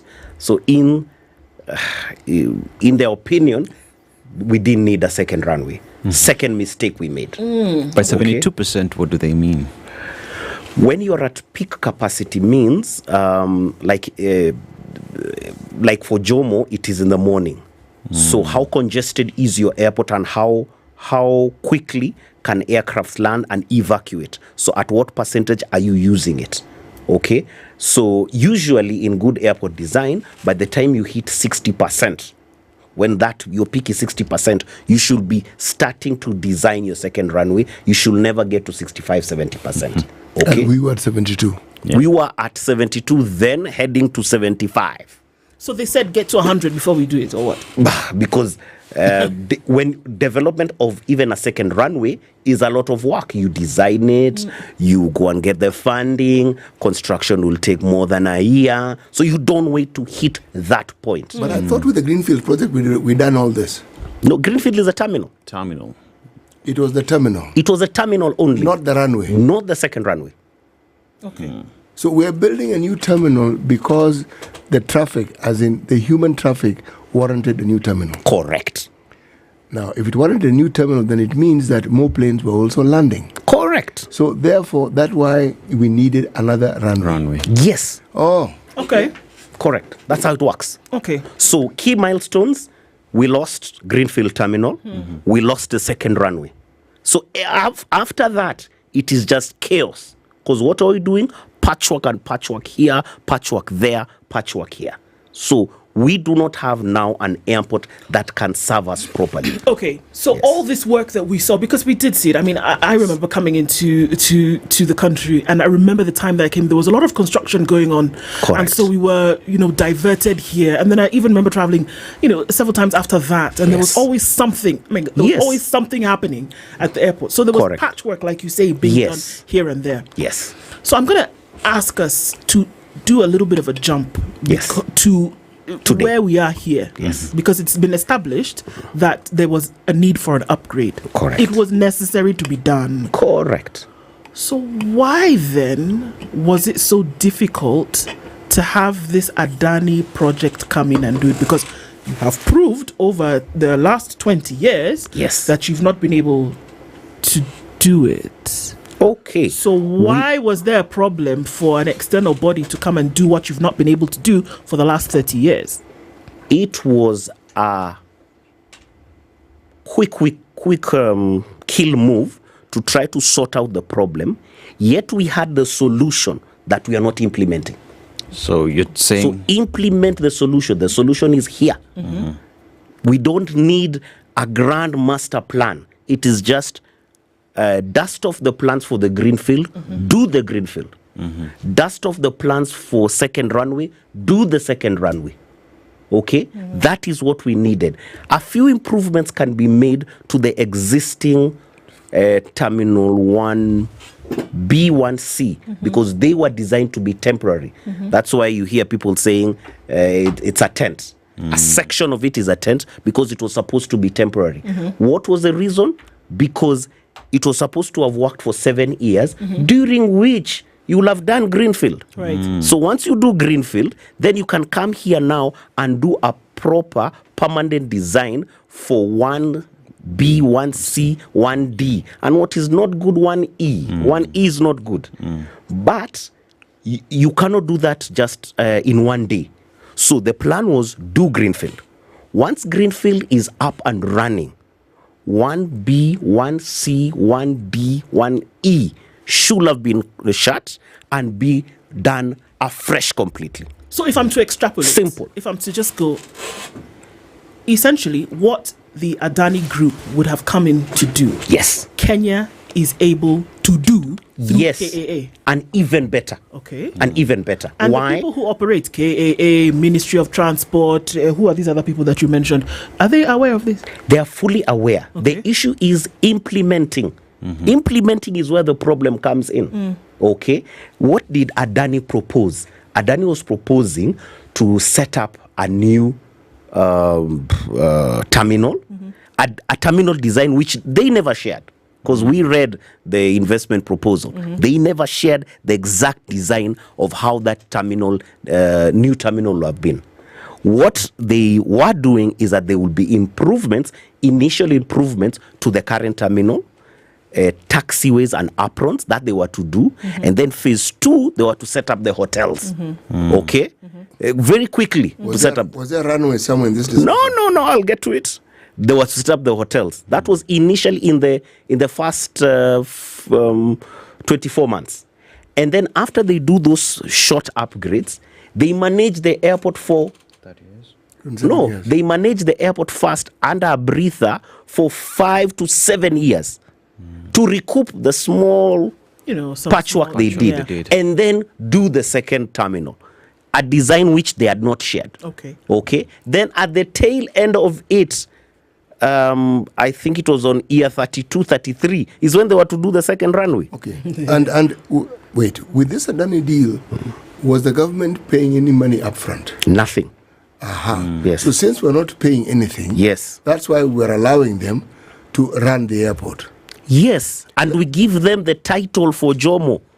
No. Yes. Halt. Yes. Why give them the terminal? The title. Because they are saying they need it to assist them to raise the capital. But then, no. That they were not saying that, but there was a clause in the annex that KAA will surrender a sectional title of Jomo to them, because they are saying they needed that as investment security. That's what they're saying. Purposes and things like that. That is what they're saying. But I can tell you now with confidence that the cloud is over. The plan was that they wanted to use that very same title to raise money so that they can build.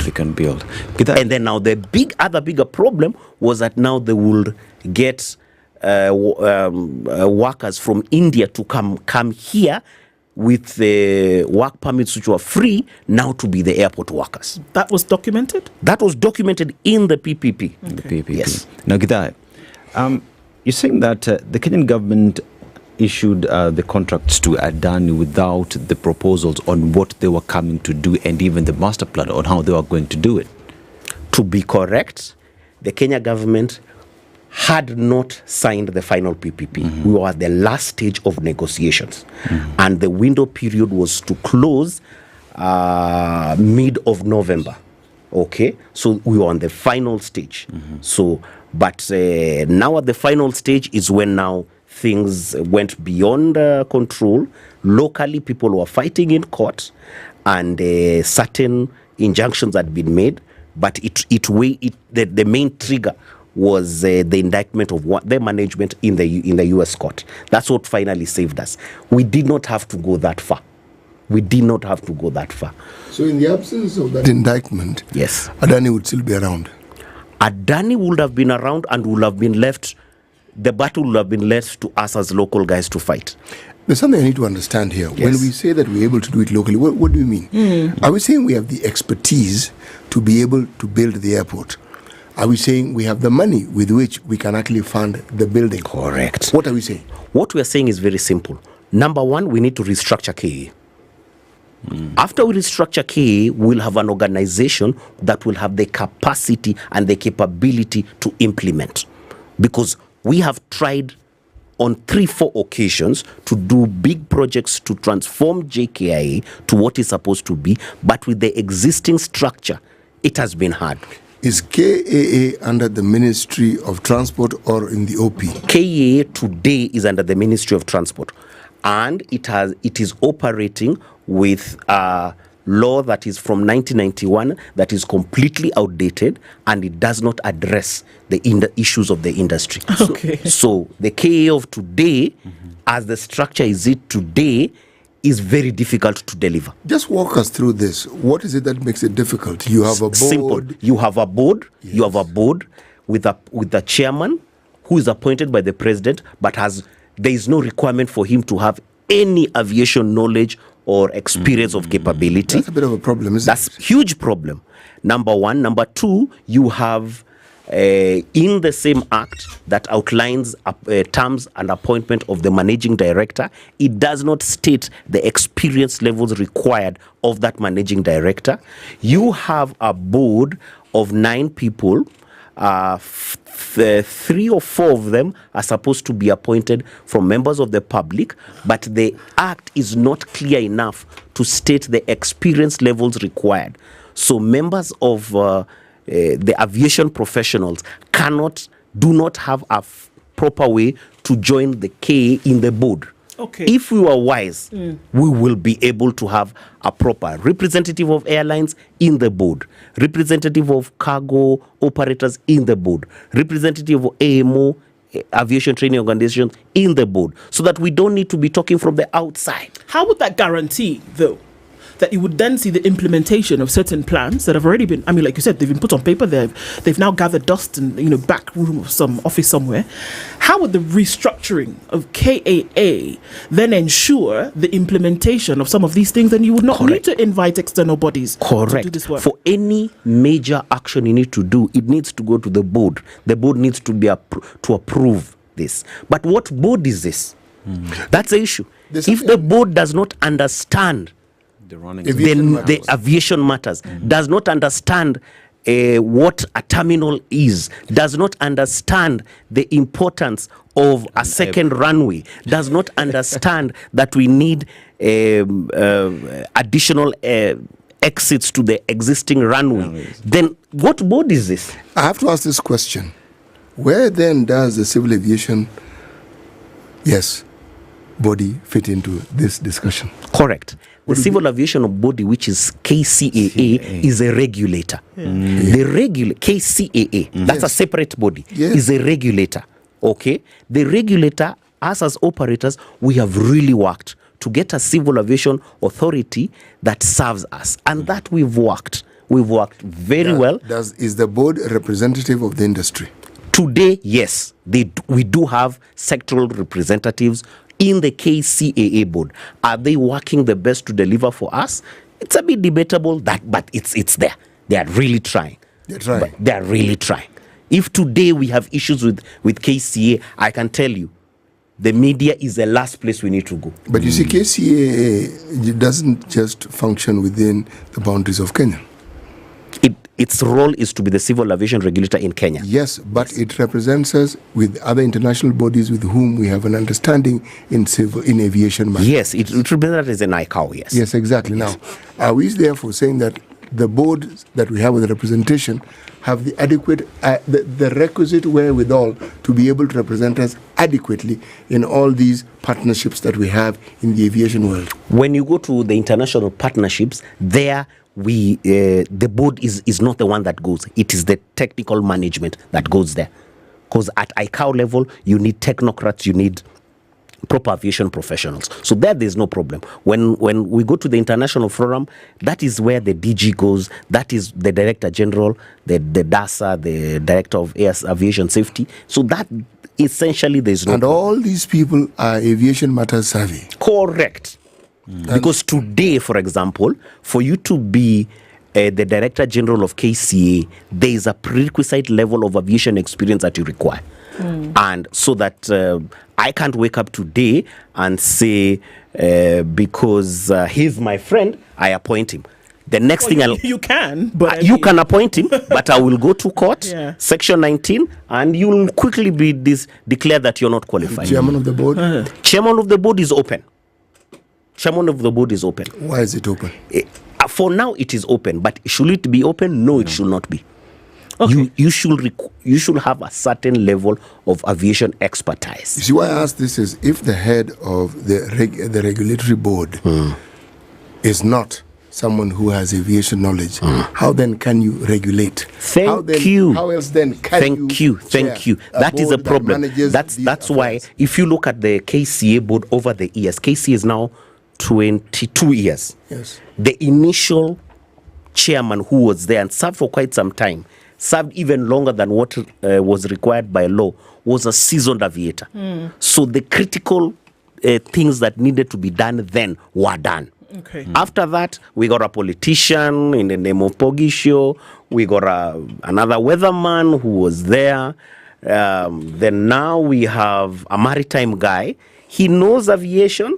He has cross-reference from aviation, but are we there yet? We'll see. We'll see. I mean, we're winding down this just for this time at least. Yes. But the quick question here is that because we're asking which way forward after Danny's, chucked out the window, which way forward? And what I hear you saying is that the solutions are here. I'm going to mirror what former late President Moi would say, that we have local solutions to these problems are here. Yes. Would you say that is the answer?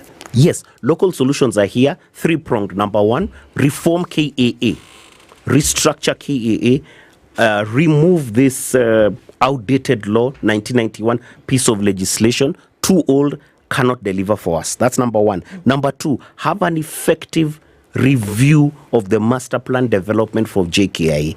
Number three, let us re-evaluate independently, accurately, of the investment value we require to get JKIA to where it is. Okay. And then number four is how will we fund it? How much can government chip in, and what kind of infrastructure bond can we float? Do we need a separate company that will now hold this and do it for JKIA, or can we do it under the existing structure? But bottom line is we have the solutions here. Second terminal, 9 years back, will have cost us 56 billion. Maybe because of inflation and everything, max should be 60 billion. Okay. The second runway, max 8 billion. A few other improvements, there's no way that investment can pass 100 billion. Okay. And when you invest in the airport, you're investing in an entity that makes money. KA has made money all the years, apart from last year when it made a loss because of paying the penalty to Anhui. Okay. But otherwise, investing in airport is proper. You make money, and we just restructure this, get a proper infrastructure bond, manage it well. 100 billion, 120 billion, we can raise it here, but manage it openly, fairly and transparently. Indeed. Engineer Githai Mwanike is a senior consultant in the Aviation Information Consultants of Kenya, and we have had this conversation, more to have, and I think absolutely necessary. Thank you for being in the hot seat this morning. Those conversations do continue. It's 9:01. Okay.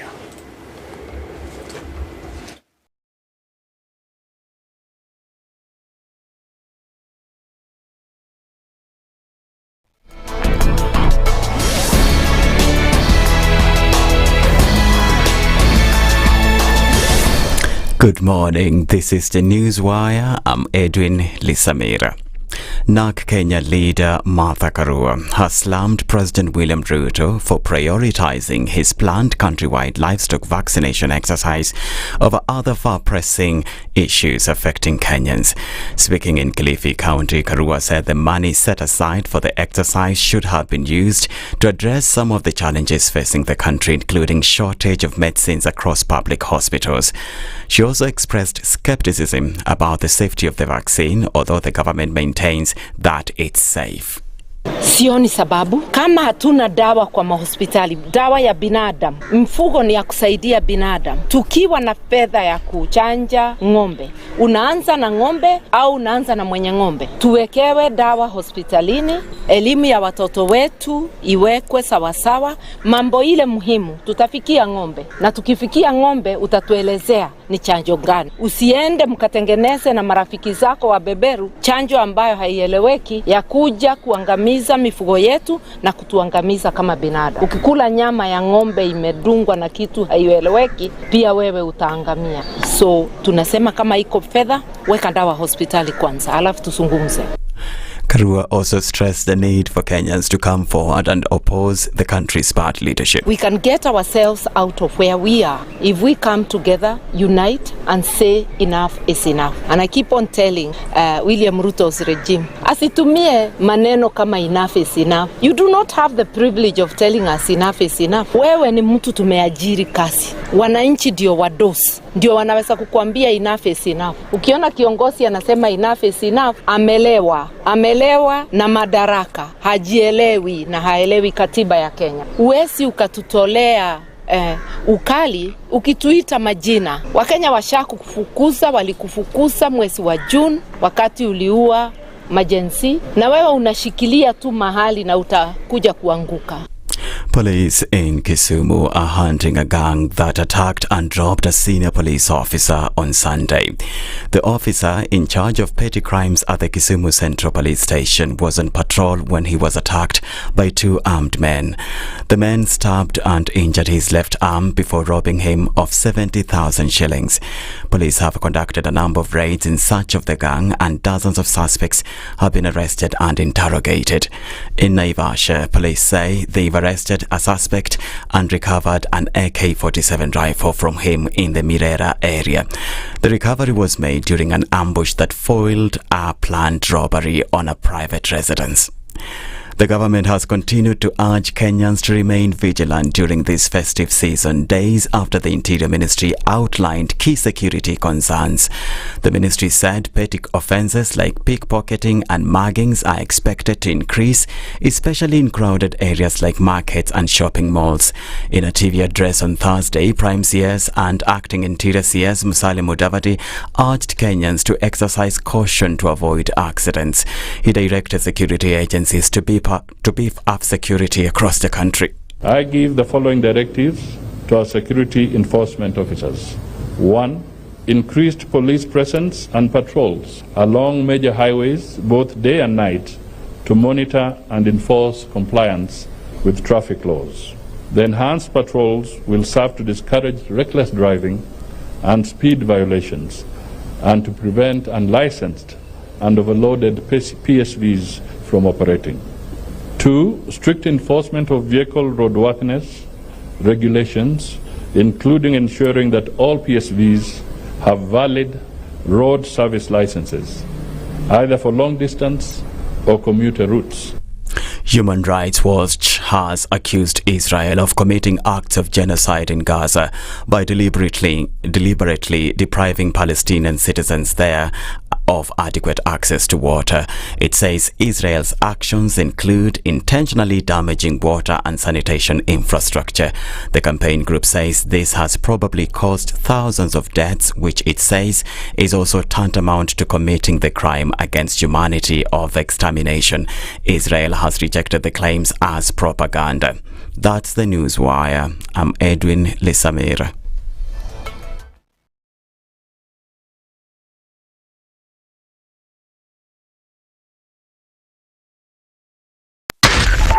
.4 Spice FM, Nairobi. Revenge is for children. It's for kids. When you grow up, you realize the best revenge you can take on somebody is to ignore them. I'm just new in politics. It is not everybody's cup of tea. That's why some people come in one term and that's it for them. Political parties in this country do not have ideologies, whether luring or otherwise. And that is the effect of corruption. Any time an offense occurs anywhere in the country, it is the job of the Inspector General to look into it. Whether it's corruption, whether it's murder, whether it's petty, that is his job. If we have chosen to be a corrupt nation, then we produce corrupt leaders. Everything then becomes chaotic that you cannot be able to change a nation. The Situation Room, Kenya's biggest conversation.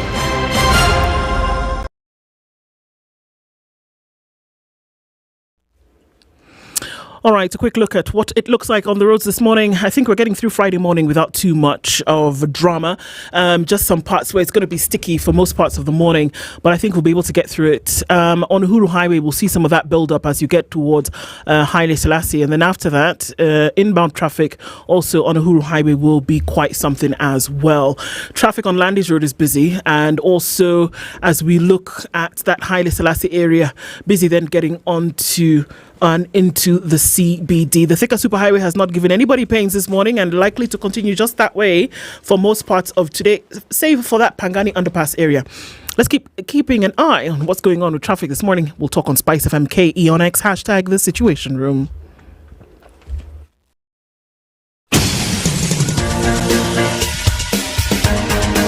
This is The Situation Room, the home of hard-hitting political commentary and penetrating insights about the state of the nation. This is a talk radio experience like no other. The Situation Room, a place for hard truths, debates, and elevated conversations. The Situation Room, witty, political, engaging, deep, controversial. In the room, we have C.T. Muga, researcher, academic, seasoned political observer, a fountain of wisdom in these politically uncertain times. Ndu Okoh, Nigerian by birth, Kenyan by choice, communications expert, Pan-Africanist, a truth seeker and believer in people power, and Eric Latiff, agent provocateur, the man in the chair, seasoned journalist, news hound, a man who believes in punching up, not down. This is The Situation Room, the only way to start your day. It is 9 after 9 on this 20th of December, into the final hour of Kenya's biggest conversation this week. And our conversations continue this hour with me reminding you or giving you a plot for today or getting into the weekend. Have you been recently to Sarit, your city? If you're walking around that particular or part of the city, or if you're driving in that direction, Sarit, your city, is where you want to get off. It's your ultimate festive destination. And so from the month of November well into January, you can step into a magical world of Christmas with dazzling decor and all your elements for the festive season. Santa will be there, the Grinch will be there, and Rudolph spreading cheer all through the month. It's an opportunity for you to experience Africa's first ever light the world giving machines. So from the 30th, you could have started by donating farm animals, food and clothing to bring some joy to those who are in need. And you can shop for the latest deals right through Sarit, your city. Maximize your experience with the Sarit loyalty app and redeem points. Pay for parking, transfer family points, and send digital gift vouchers to your loved ones with ease.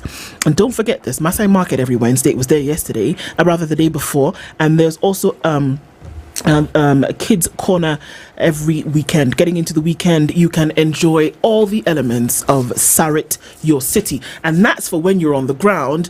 And when you get into the air, Emirates will take you where you need to go in a way that very few others do. Yes, the idea of moving from point A to B is something that seems to be ingrained in the DNA of human beings. Human beings like movement. And that is the reason why we travel. And that's why people have migrated from time immemorial. But now, if you wish to understand what is available before you travel, well, you can't do better than looking at Emirates. 140 destinations from JKI. 140. These are many. You might even get confused in the process. But you do know where you want to go. And Emirates is saying if you take the time and you look at what we offer you on our business class, then you will find that your whole process of traveling will become completely different. We'll revolutionize it for you. You'll have a situation where you'll find that traveling no longer becomes a chore. It isn't something you endure. It's something you actually enjoy. And why? Because from the time you leave, wherever it is you're leaving from to go to the airport, they are saying, we will transport you there in comfort. We will transport you when you're in the air, 40,000 feet up in the air. We will not only transport you in comfort, we will feed you. We'll ensure that you have a drink, not just a drink, drinks. You will be well liquefied. If you wish to rest, you can actually sleep. You said well liquefied, okay. Yes. And when we say sleep, we don't mean sit upright. We mean sleep. The chair will stretch out flat. And to ensure that you actually sleep soundly, we'll even give you pajamas. We'll give you a duvet. But no, duvet you have to leave. Huh? And we don't encourage you to walk out of the plane in pajamas. No. And don't walk around in pajamas, and don't walk out of the plane in pajamas. They are yours. You don't have to wear them for people to know that they're yours. And we're saying, when you arrive at your destination, the same service you received when you went to the airport, we will afford you that. On your way back, we'll do the same. I mean, whether it is you want to work, whether you want to be entertained, how on earth do you compare this? Whatever it is you're doing in the air, in comfort and in luxury, is even more than what you do when you're on the ground. And that's Emirates business class for you. Indeed. Yes. Well, welcome to our guest. You can decide whether you're on the ground or whether you're going to be in the air. There's always an option for you. Josephat Kamanya is a political analyst, is in the hot seat with us this morning. Joseph, good morning. Good morning. Josephat, sorry, good morning. Good morning. Karibu sana. Asante sana. Welcome to the hot seat of the Situation Room. We're looking at the year in review politically. Yes. Kenya's political year in review 2024. Okay. It's the year that keeps on giving. If you thought that it was over, then Thursday will deliver you a cabinet shuffle and you'll be like, what's going on? We'll be discussing that this morning. But let's welcome you to the Situation Room with a proverb from Angola. Yes. You cannot do without water even if it drowned your child. What do you think about that? How would you interpret that, Josephat? Well, city spews wisdom. Especially on Friday. Especially on Fridays. You cannot do without water, even if it drowns your child or children.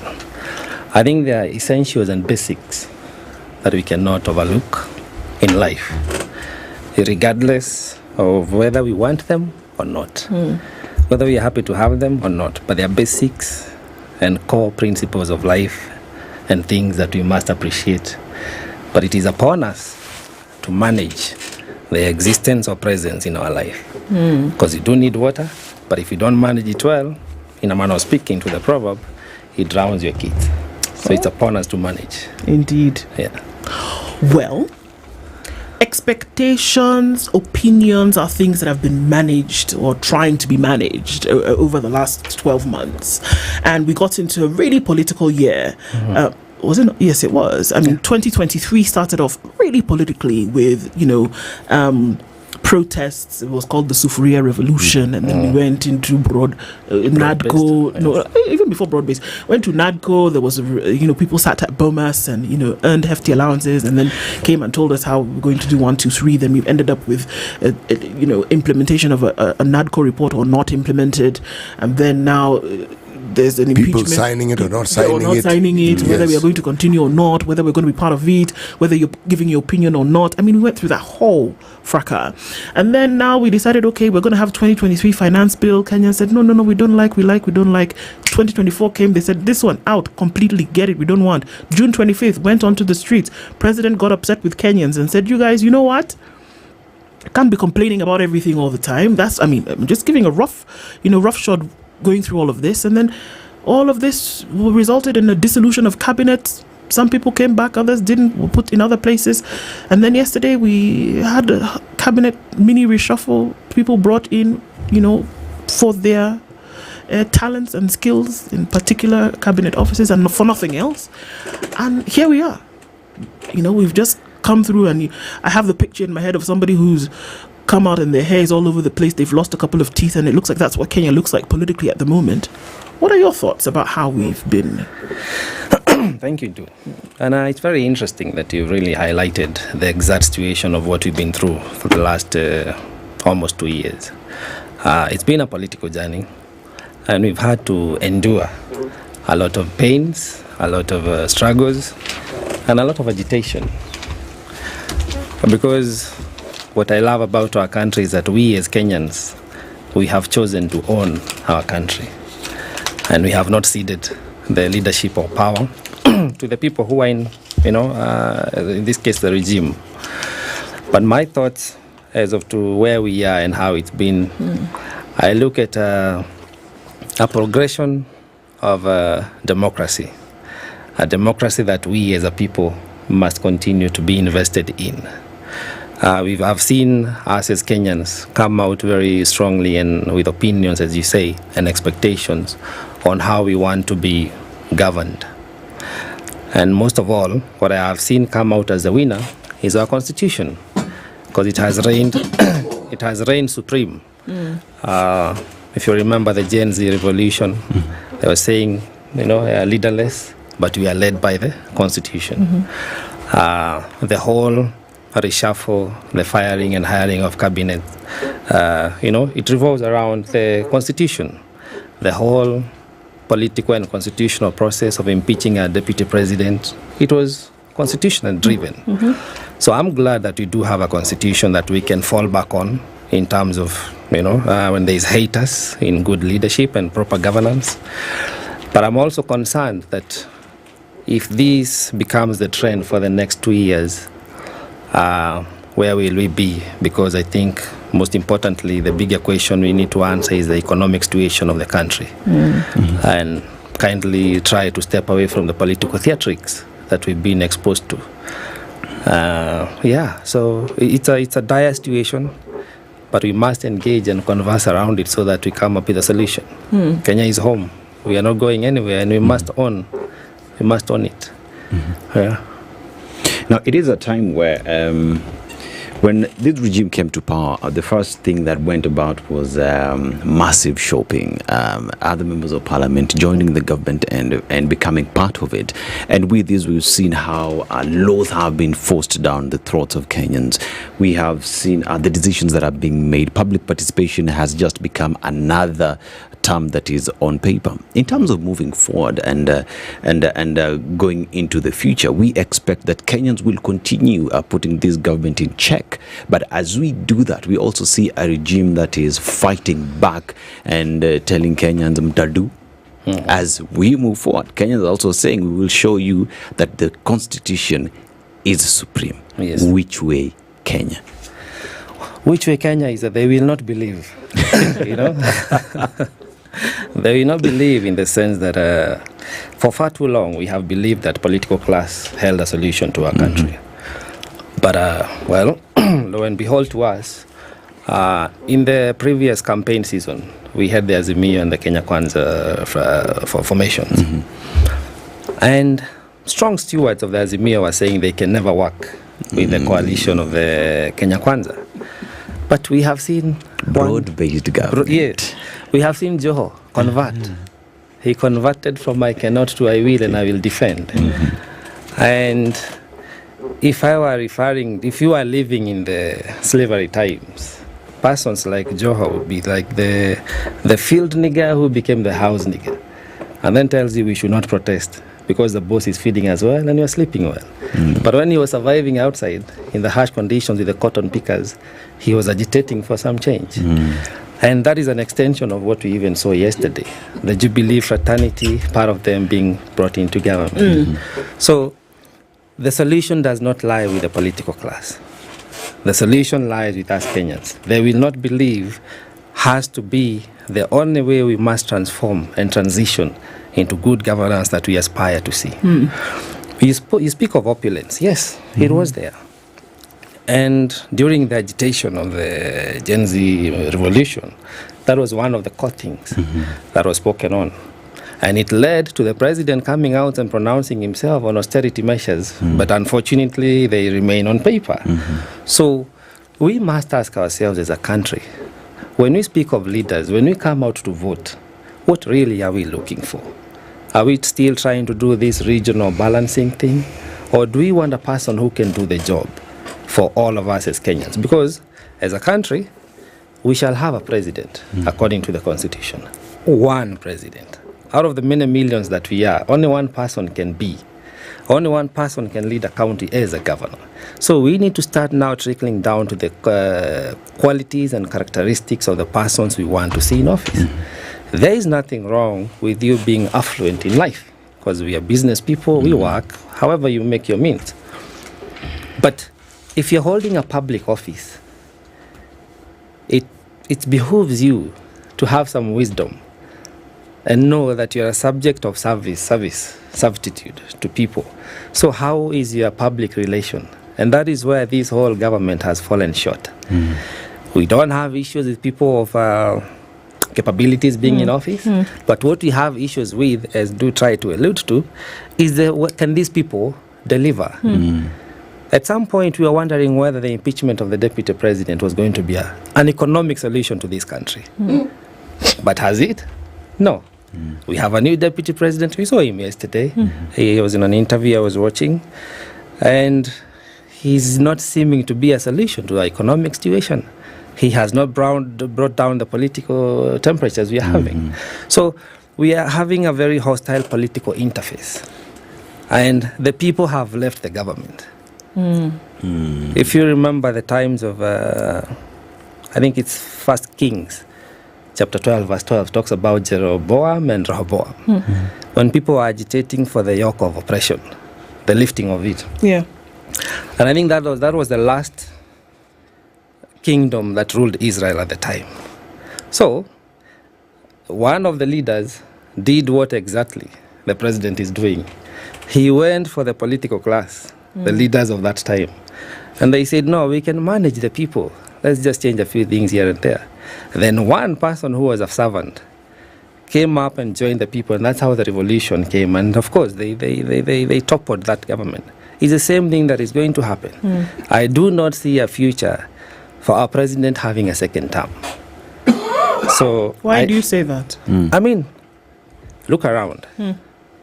All the promises that had been made to Kenyans when we were voting for this administration, because we did. We campaigned and voted for it with a lot of hope and anticipation. Today, go around any place and ask people, are you satisfied with how the government is conducting itself? The people I've interacted with, largely, they're saying a resounding no. Because the kind of policies, the kind of the agenda the government is driving is not auguring well with the people. We're just trying to transition from the shisha, the medical. There are a lot of issues we could talk about.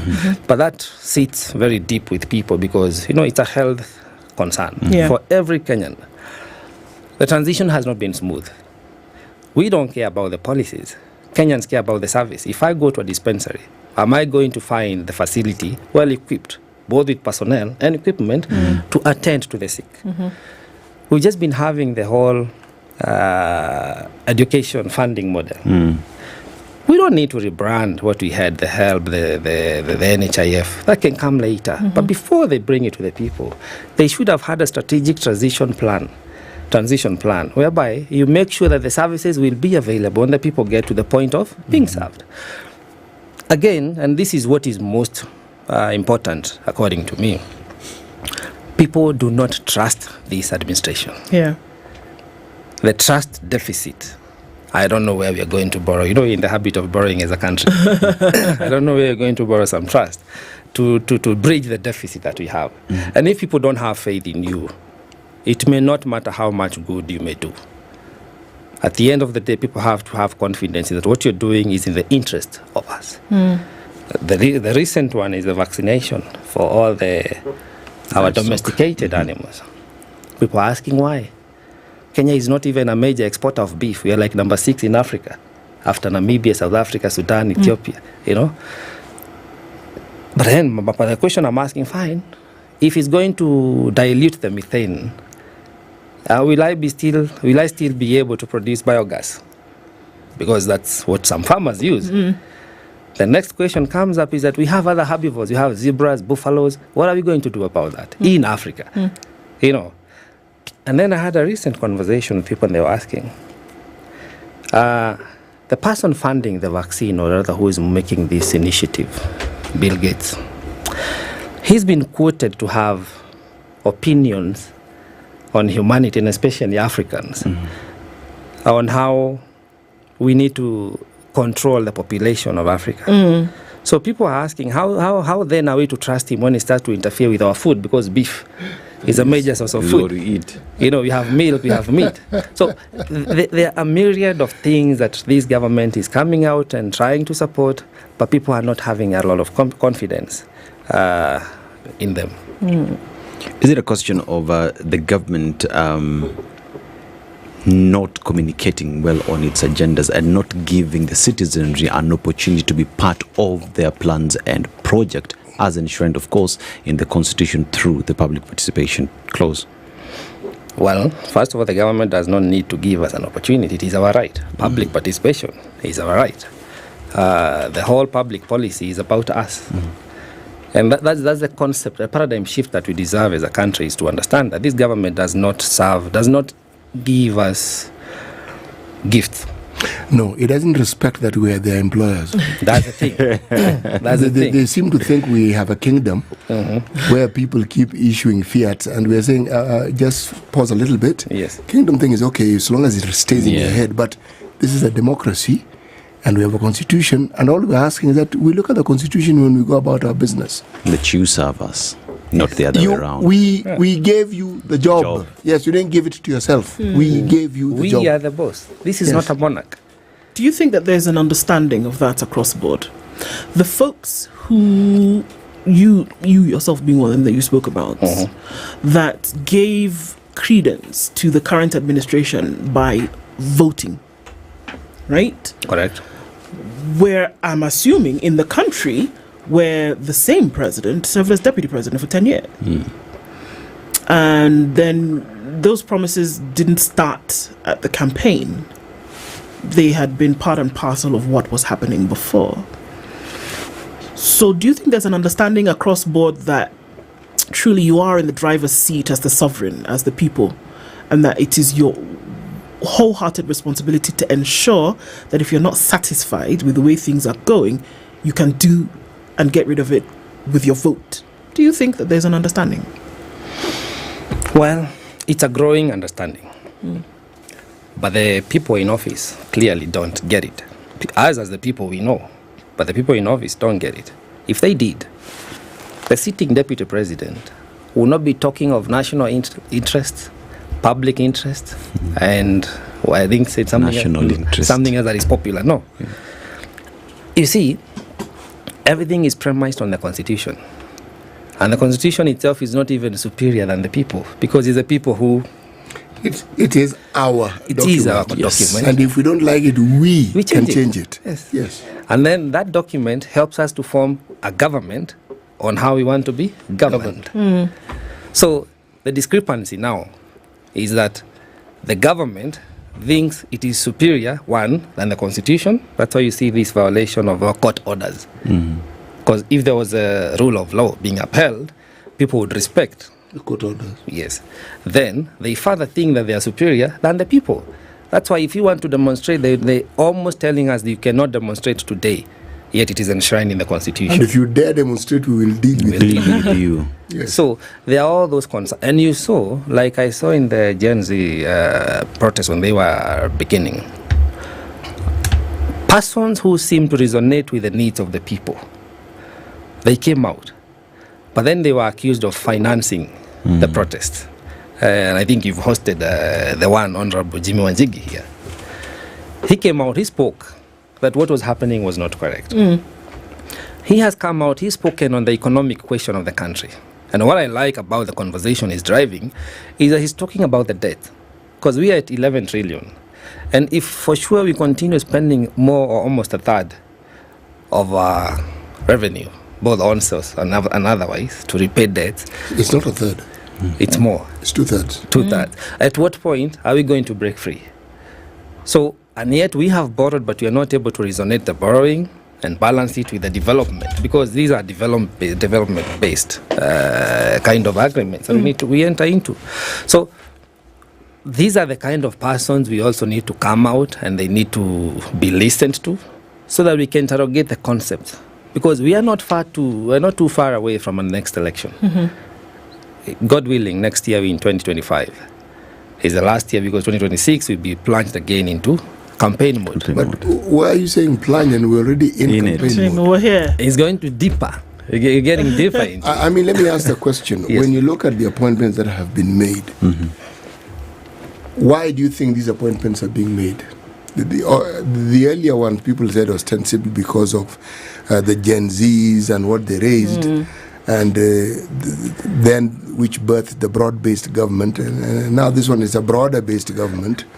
But what do you think these appointments are about? Because whatever the Gen Zs were talking about were very clear, and none of those things seem to be addressed. Yeah. No, sorry. Forgive me. None of them have been addressed. Yes, exactly. Yeah. None of them have been addressed. Yes. That is a statement of fact. And I do agree with you. We are already in the campaign season. The appointments we are seeing is a political realignment to try and balance and try see whether this political vehicle is going to get into 2027. So I do agree with you. But it's going to get more... not necessary. It's not going to be violent because we are of age now to differ in civility. Just that sometimes, as some elements of government do not want to appreciate that. But you should be able to have a different opinion. You should be able to critique. The violence in this country is not from the citizens. No, it's not. It is from the government. Yes. So it is the government that needs to let us practice our rights within the constitution. But I do agree with you that the political realignment we are seeing has led to these appointments. And unfortunately, it's a regurgitation of the same. So what does that tell you? It tells me that we need to start formations that we want to have in the next government. Oh, okay. Directly. The question would be how, but let's take a break on that point and come back and look at these formations. Who forms them and where from? And is there appetite for it? As we're going into that break, the KCB Foundation is ensuring that even through all of this, that there are young people who can get a stab at life. Yeah. And the KCB Foundation, through the Tujiajiri program, has come in to look at where the problem is, unemployment in the country. And we have millions of Kenyans who get into the labor market. And KCB Tujiajiri says that it will sponsor training for students aged between 18 and 34 in technical training institutions, that is TVETs, to equip them with technical skills or upskill them to attain NITA certification, which is one of the certifications you need for you to be able to get these jobs. And go further ahead to say that the program incubates the enterprises created by these young people in making sure that they are ready for the market, and goes further ahead to say that when the graduates are ready and their ideas have been vetted for bankability, they receive credit they qualify for to advance their business interests. And it is at this point that the foundation exits and allows now KCB Bank to take over and guide you further. And KCB goes further to say that for you to get all these information, for you to get the skill, for you to get the equipment for you to start your business, you just go to kcbgroup.com/foundation. There you go. And ways in which you can find out how this would all really work for you. All right. Remember that you can loop it. How are you going to loop it? How are you going to change your lifestyle, essentially? Or rather, make sure that your lifestyle is in a circular motion, paying your bills, making sure that you can access credit, talk to different merchants. It's the Loop app, and it's more than just an app. It is a lifestyle. So log on today. Download it, first of all, on your Google App Store, your Google Play Store or Apple App Store, and find out how you can be part of the Loop Shopping Festival, which takes place at a mall near you. Different discounts, up to 10% cash back, up to for money spent over 2,000 shillings. The Loop Shopping Festival taking place at a mall near you. Why wait when you can loop it?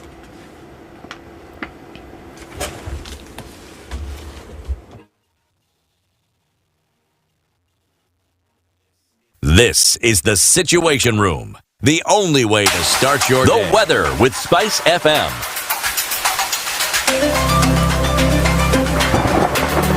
Morning, highs of 24 degrees and lows of 16 degrees in Nairobi, with possibility of showers at 37%, and in Kakamega County, highs of 29 degrees and lows of 17 degrees with possibility of showers at 7%, and in Mombasa County, highs of 31 degrees and lows of 24 degrees, pretty hot in Mombasa there.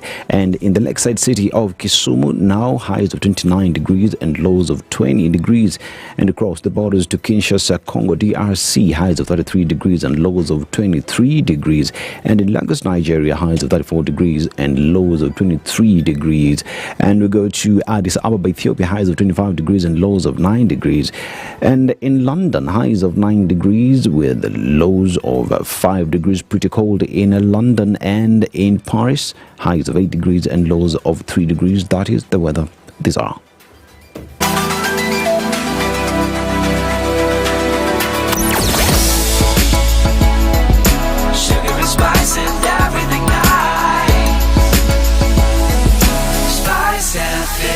Spice up your life.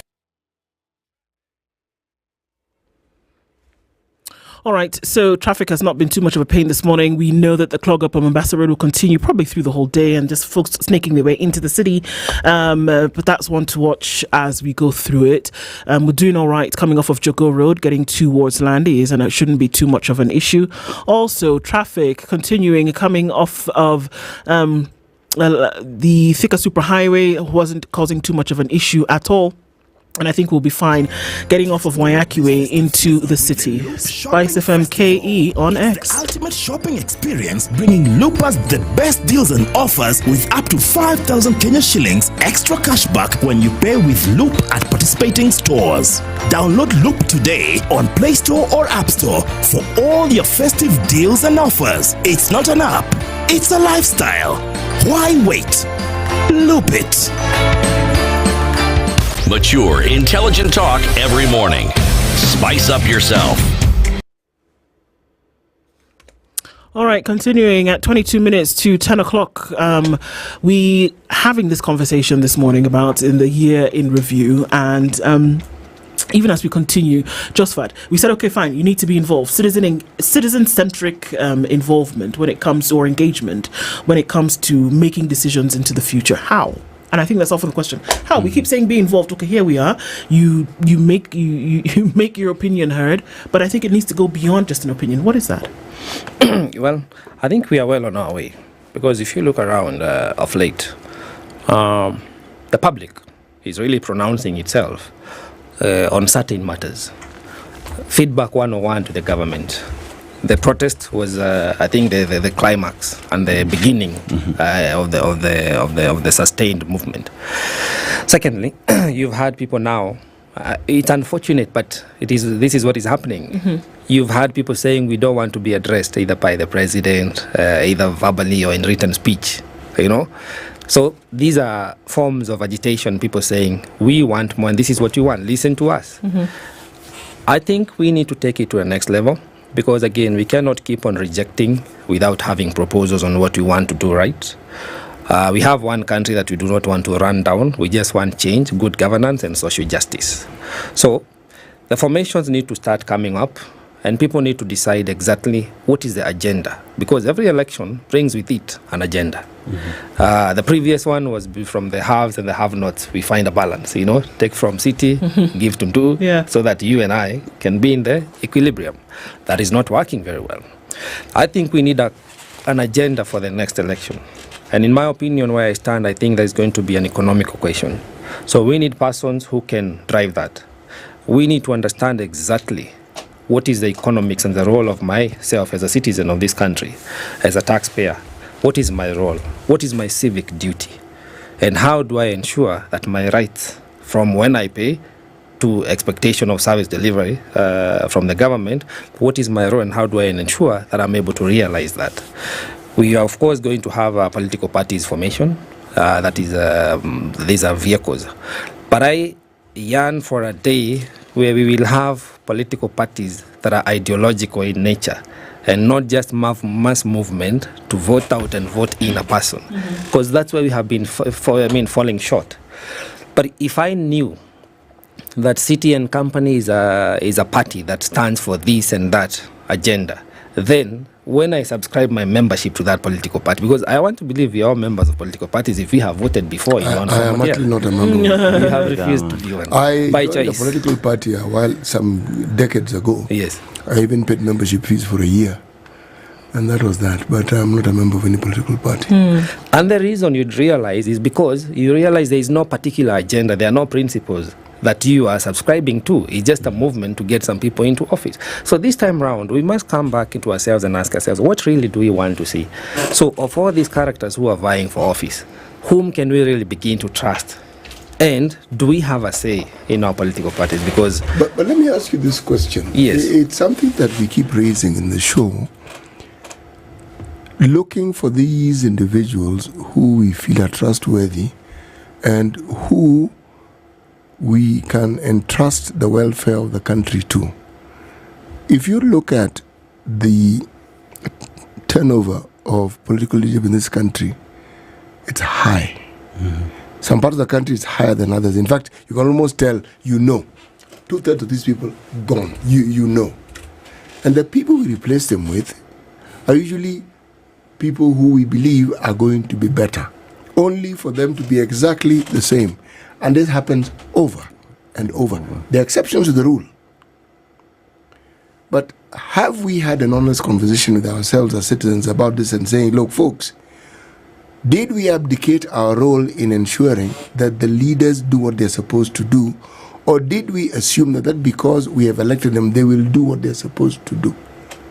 Because there seems to be an atmosphere of temptation that exists in our country, which started off as a culture. It's now entrenched as part and parcel of who we are, where it is normalized for you to be engaged in some form of corruption if you're in leadership. It's also normal for you to try as much as possible to amass as much money as you possibly can from government coffers. And we have accepted that you can be rich by simply stealing from the people. Please add in the shortest time possible. Yes, so it's a temptation that exists, and it's a growth industry because we do not see any penalty. We do not see people, any reprisal. We do not see any situation where people who have disadvantaged the people who voted for them being held to book. We don't see it. Very true. And why? Violation of the rule of law. This one, I take blame as among the people who does not hold the leadership to account. This one is not these people, it is me. Because if we thought it didn't work, just go back to June. Go back to that date and then look at the week and the weeks that followed for a period and see what happened. People were held to account and told, we're not putting up with this. Peacefully. Yes. They reacted violently, but they were told. And we saw something that we never thought we would see, but we saw it and we keep referring to it. Some people think the moment was lost. I think actually no. The moment is etched in our minds. Why are we afraid to hold our leaders to account at the very local list, if I may use that word, of levels, and telling them this isn't working? This can't work. And you are creating a mess, And we all across the board seem to understand that is the way that's going to get people to pull their socks up and do the right thing. Yes. But for some reason, we don't. Yes. If we can see the solution, if we can see that this is an avenue to a solution, but we choose not to go down that road, then who's to blame? And then the difficult discussions, such as the one that Jimmy Wanjigi has brought over and over again about this matter of odious debt. And sometimes he even calls it a heist, where you're being told this is what you owe. And you're saying, for us to owe this money, these are the processes that our laws allow us to follow. If we owe and we didn't follow those rules, we as a citizenry, we don't owe that money. We don't. The people who borrowed it are the ones who owe that money, not us. The government cannot transfer, the government of the day, to the state, which is us, what it is they borrowed for, what only they understand. See, it is a discussion. Because with that discussion comes to the burden we have of repayment. That burden prohibits us from doing anything that we are supposed to do. True. And given that we have that burden and we're paying, it tells you we actually have money. But we're using that money to pay. And yet, we all acknowledge that we do not see where all that money went. We actually don't. And you see, City, critical as well is the fact that all these are debts that you keep on taking. There's always some form of documentation that accompanies it. And to table some of this documentation, to tell Kenyans, this is the document that we used to borrow this much and this is how much you borrowed have never been released to the public, even when the current government, while campaigning, said we will give you the document, e.g. SGR. Well, I mean, we saw the other day that a case in which a number of parties had taken a petition to court, Wajiro Gikonyo and some other concerned citizens. The court actually came back with a ruling and said you must actually make the debt register you must bring it up to date, and you must tell people, you must make it public then what these debts essentially have been taken for. I mean, that was landmark. It's huge. The question as to whether that is actually going to happen is a whole different kettle of fish. But that to see, and are these not some of the things that we talk about, to see that there are concerned citizens, that there are interested parties who come out and say, no, we're going to fight tooth and nail until some of these things are actually made known. Yeah. You've said on several occasions, CT, that if you essentially take what would be the livelihoods of citizens out of their mouths, off their backs, it's akin to genocide. It is genocide. Thorough abrogation of human rights. It's a crime against humanity. So should we then not be equally involved when it comes to making sure that some of these things are overturned, or at the very least, implemented in the manner in which they ought to be? You see, the discussion that we have as Kenyans amounts to complaints and whining. They've done this. The other day, but now you look at what they brought. And just when we thought it was safe, now even cows. Now it's what we do. And when we do this, it becomes a routine that removes our focus from what we should be looking at. We actually have enough money in this country to run our business. Simple fact. Yep. So why are we borrowing? Look at the leap. You only need to look at what it is that President Kibaki left in terms of what we owed. And then you look at, by the time we're getting to 2022, how much the Uhuru government had borrowed. When I talk about a leap of some 4 trillion shillings, that's not a little money. Yeah. There should be a corresponding development worth 4 trillion that you can witness. Now, what that usually means in an economy, it means that economy should have grown by 4 trillion. Yes. Which means all the things we keep talking about should have happened. We would be genuinely that middle class thing that we keep talking about. Yes. But unfortunately, we seem to be getting poorer, meaning the citizenry are getting poorer. The services that we're supposed to get are becoming more and more abject. How do you have a debt, and yet the debt was intended for development and to make your lives better, and your lives are getting worse? Surely something isn't right here, is it? For goodness sake, if you take a loan to construct a road, just as an example, you take a loan to construct a road, then you take that budget, one would assume, and you say from that money we are going to give it to CT Muga and Sons to construct 100 kilometers of said road. They go ahead and do the road, but then CT Muga and Sons is not paid. So then I have a problem reconciling with that. If you put, leave alone trillion, if you put 100 million shillings into somewhere, you're going to feel it. It will shake you somehow. For example, you will see that doctors who called off their strike this last week, you will see that there will be money to pay them according to a CBA. You will see that there will be money to hire teachers. These 20,000 teachers at TSE have been threatening us that they're going to hire. Build classes. Then you would build classrooms, the 16,000 that are needed by January 6th in 2 weeks from now. You would see that, for example, this enterprise road would be finished after 15 years. You would see that you would be able to build schools in far off places, like that picture that we see every day as a reminder that things are not working. If you put 100 million shillings, it is true. Would you not? You would see it. You would see it. Just consider, take it to the domestic level and ask yourself, what is an average salary for most families? And look at what they do with it. KNBS told us that the people who earn 50,000 shillings and below are in the majority. Yes. And those people live in this city, and they go to the same places to buy things as everybody else. All right? Yes. That money caters for transport, for rent, for food, for everything. Everything. It is managed. Now, we can see children grow up, they go to university. That same money helps pay for fees in the university. That same amount of money. Meaning, parents juggle, join circles, they do everything, but they do it. Now, we have a country. We know how much money we raise. Increase taxes. Something happened in the COVID era, something very strange that we don't often talk about. President Uhuru was still president. President Uhuru lowered taxes. Yes. I'm saying it generally. Yes. Do you know what happened? We started collecting more money. More. COVID. There were budget estimates. We were meeting it. Strange, we were. Now, what does it tell you? A government comes in and does the complete opposite, and you're saying, you know, this thing hasn't worked anywhere on this planet. So what do you think we are going to... What makes us so different that you think that this sort of thing is actually suddenly going to work in our country? And it hasn't worked. It's something that has been debunked so many times. And yet, someone insists that this is what you must do.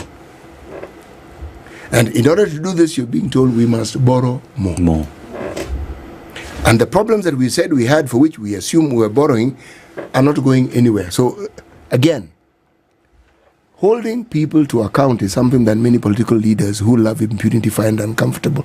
But it must be done. It must be done. Yes, because the money we're talking about is not your money, it is our money. Yeah. So it is not wrong if I ask you what you're doing with my money. I mean, I gave it to you to do something with, and I was specific about what I wanted, and I agreed. Now you're not doing it. Surely, should I not ask you what you're doing with my money? Which way? Well, we need deliberate involvement as citizens. Because as you rightly say, this is our country, it is our money, it is our expectation in terms of development. It is not proper anywhere in the world to borrow money for development, come initiate a project, have a contractor on site, they complete the task, they are not paid, but the money has left the account. Yes. That is theft. That's a haste. It we is. are talking about. It is criminal. It is criminal. Yeah. The odious debt we are talking about. Well and truly, we borrowed for SGR, we've done the expressway, and many other projects.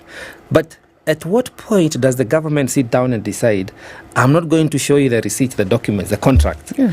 And yet I want you to pay for it. And I want you to pay for it. And remember, these are public documents. Yes. Every Kenyan today owns almost to the range of 300,000.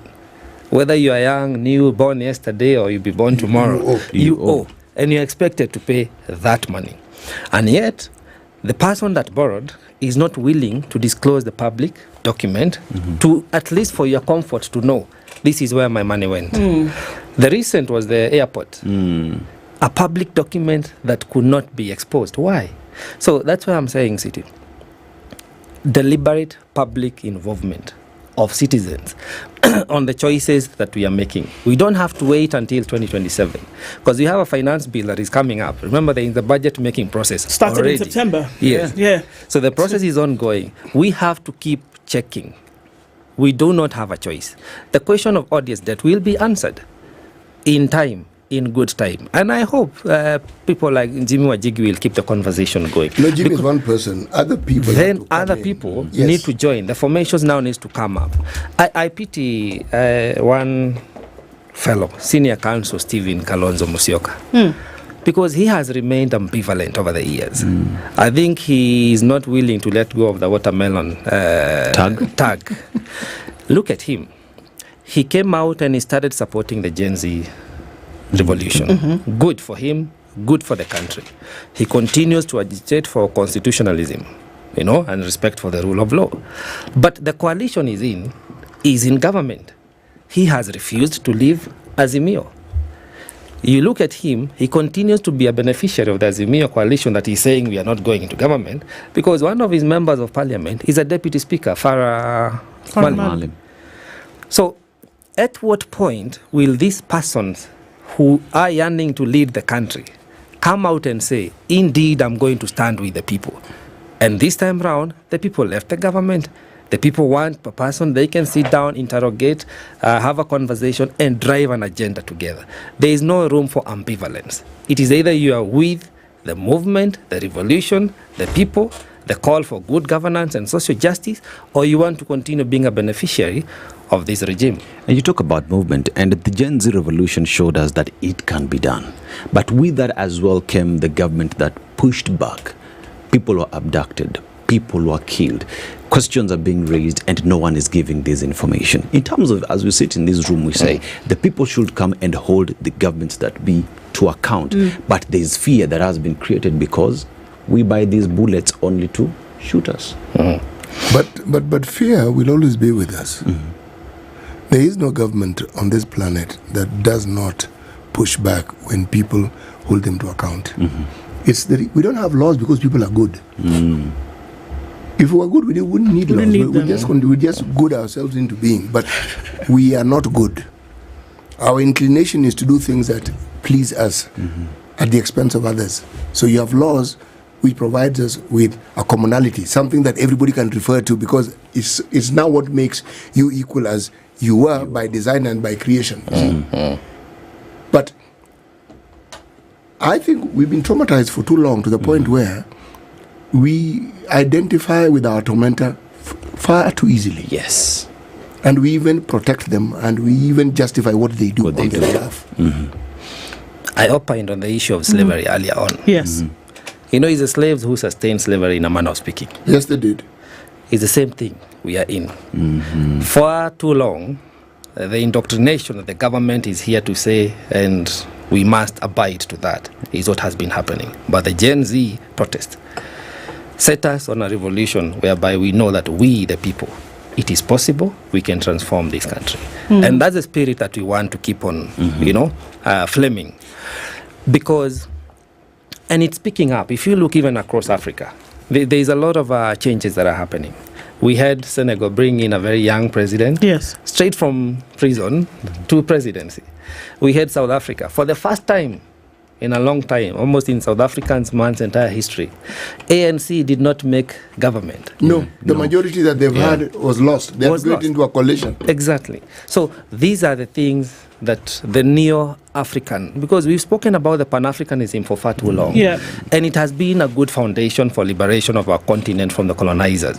But now, neo-Africanism, the modern African, who is you and I, who is learned, who is informed, who pays taxes, who has an agenda for the development of his own family, his own person, and his own community, we have a plan, and we must, for our own continent. Because the Africa is the future.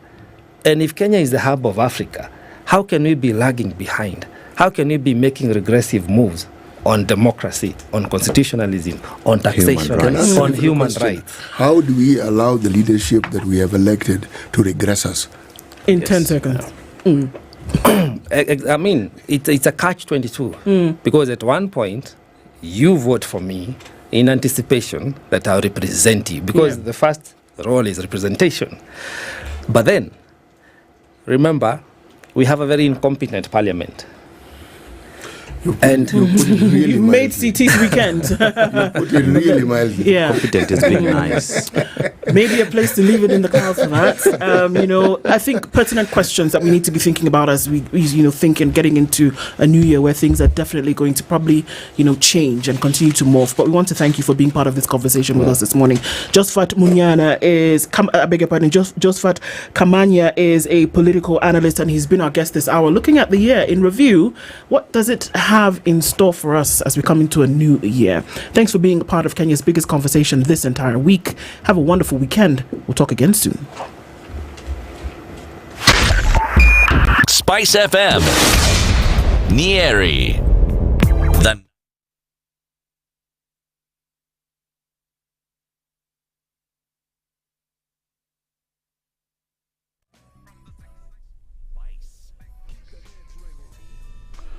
Good morning. This is the Newswire. I'm Edwin Lisamira. Deputy President Kithure Kindiki has defended President William Ruto's new cabinet nominations, dismissing widespread claims that the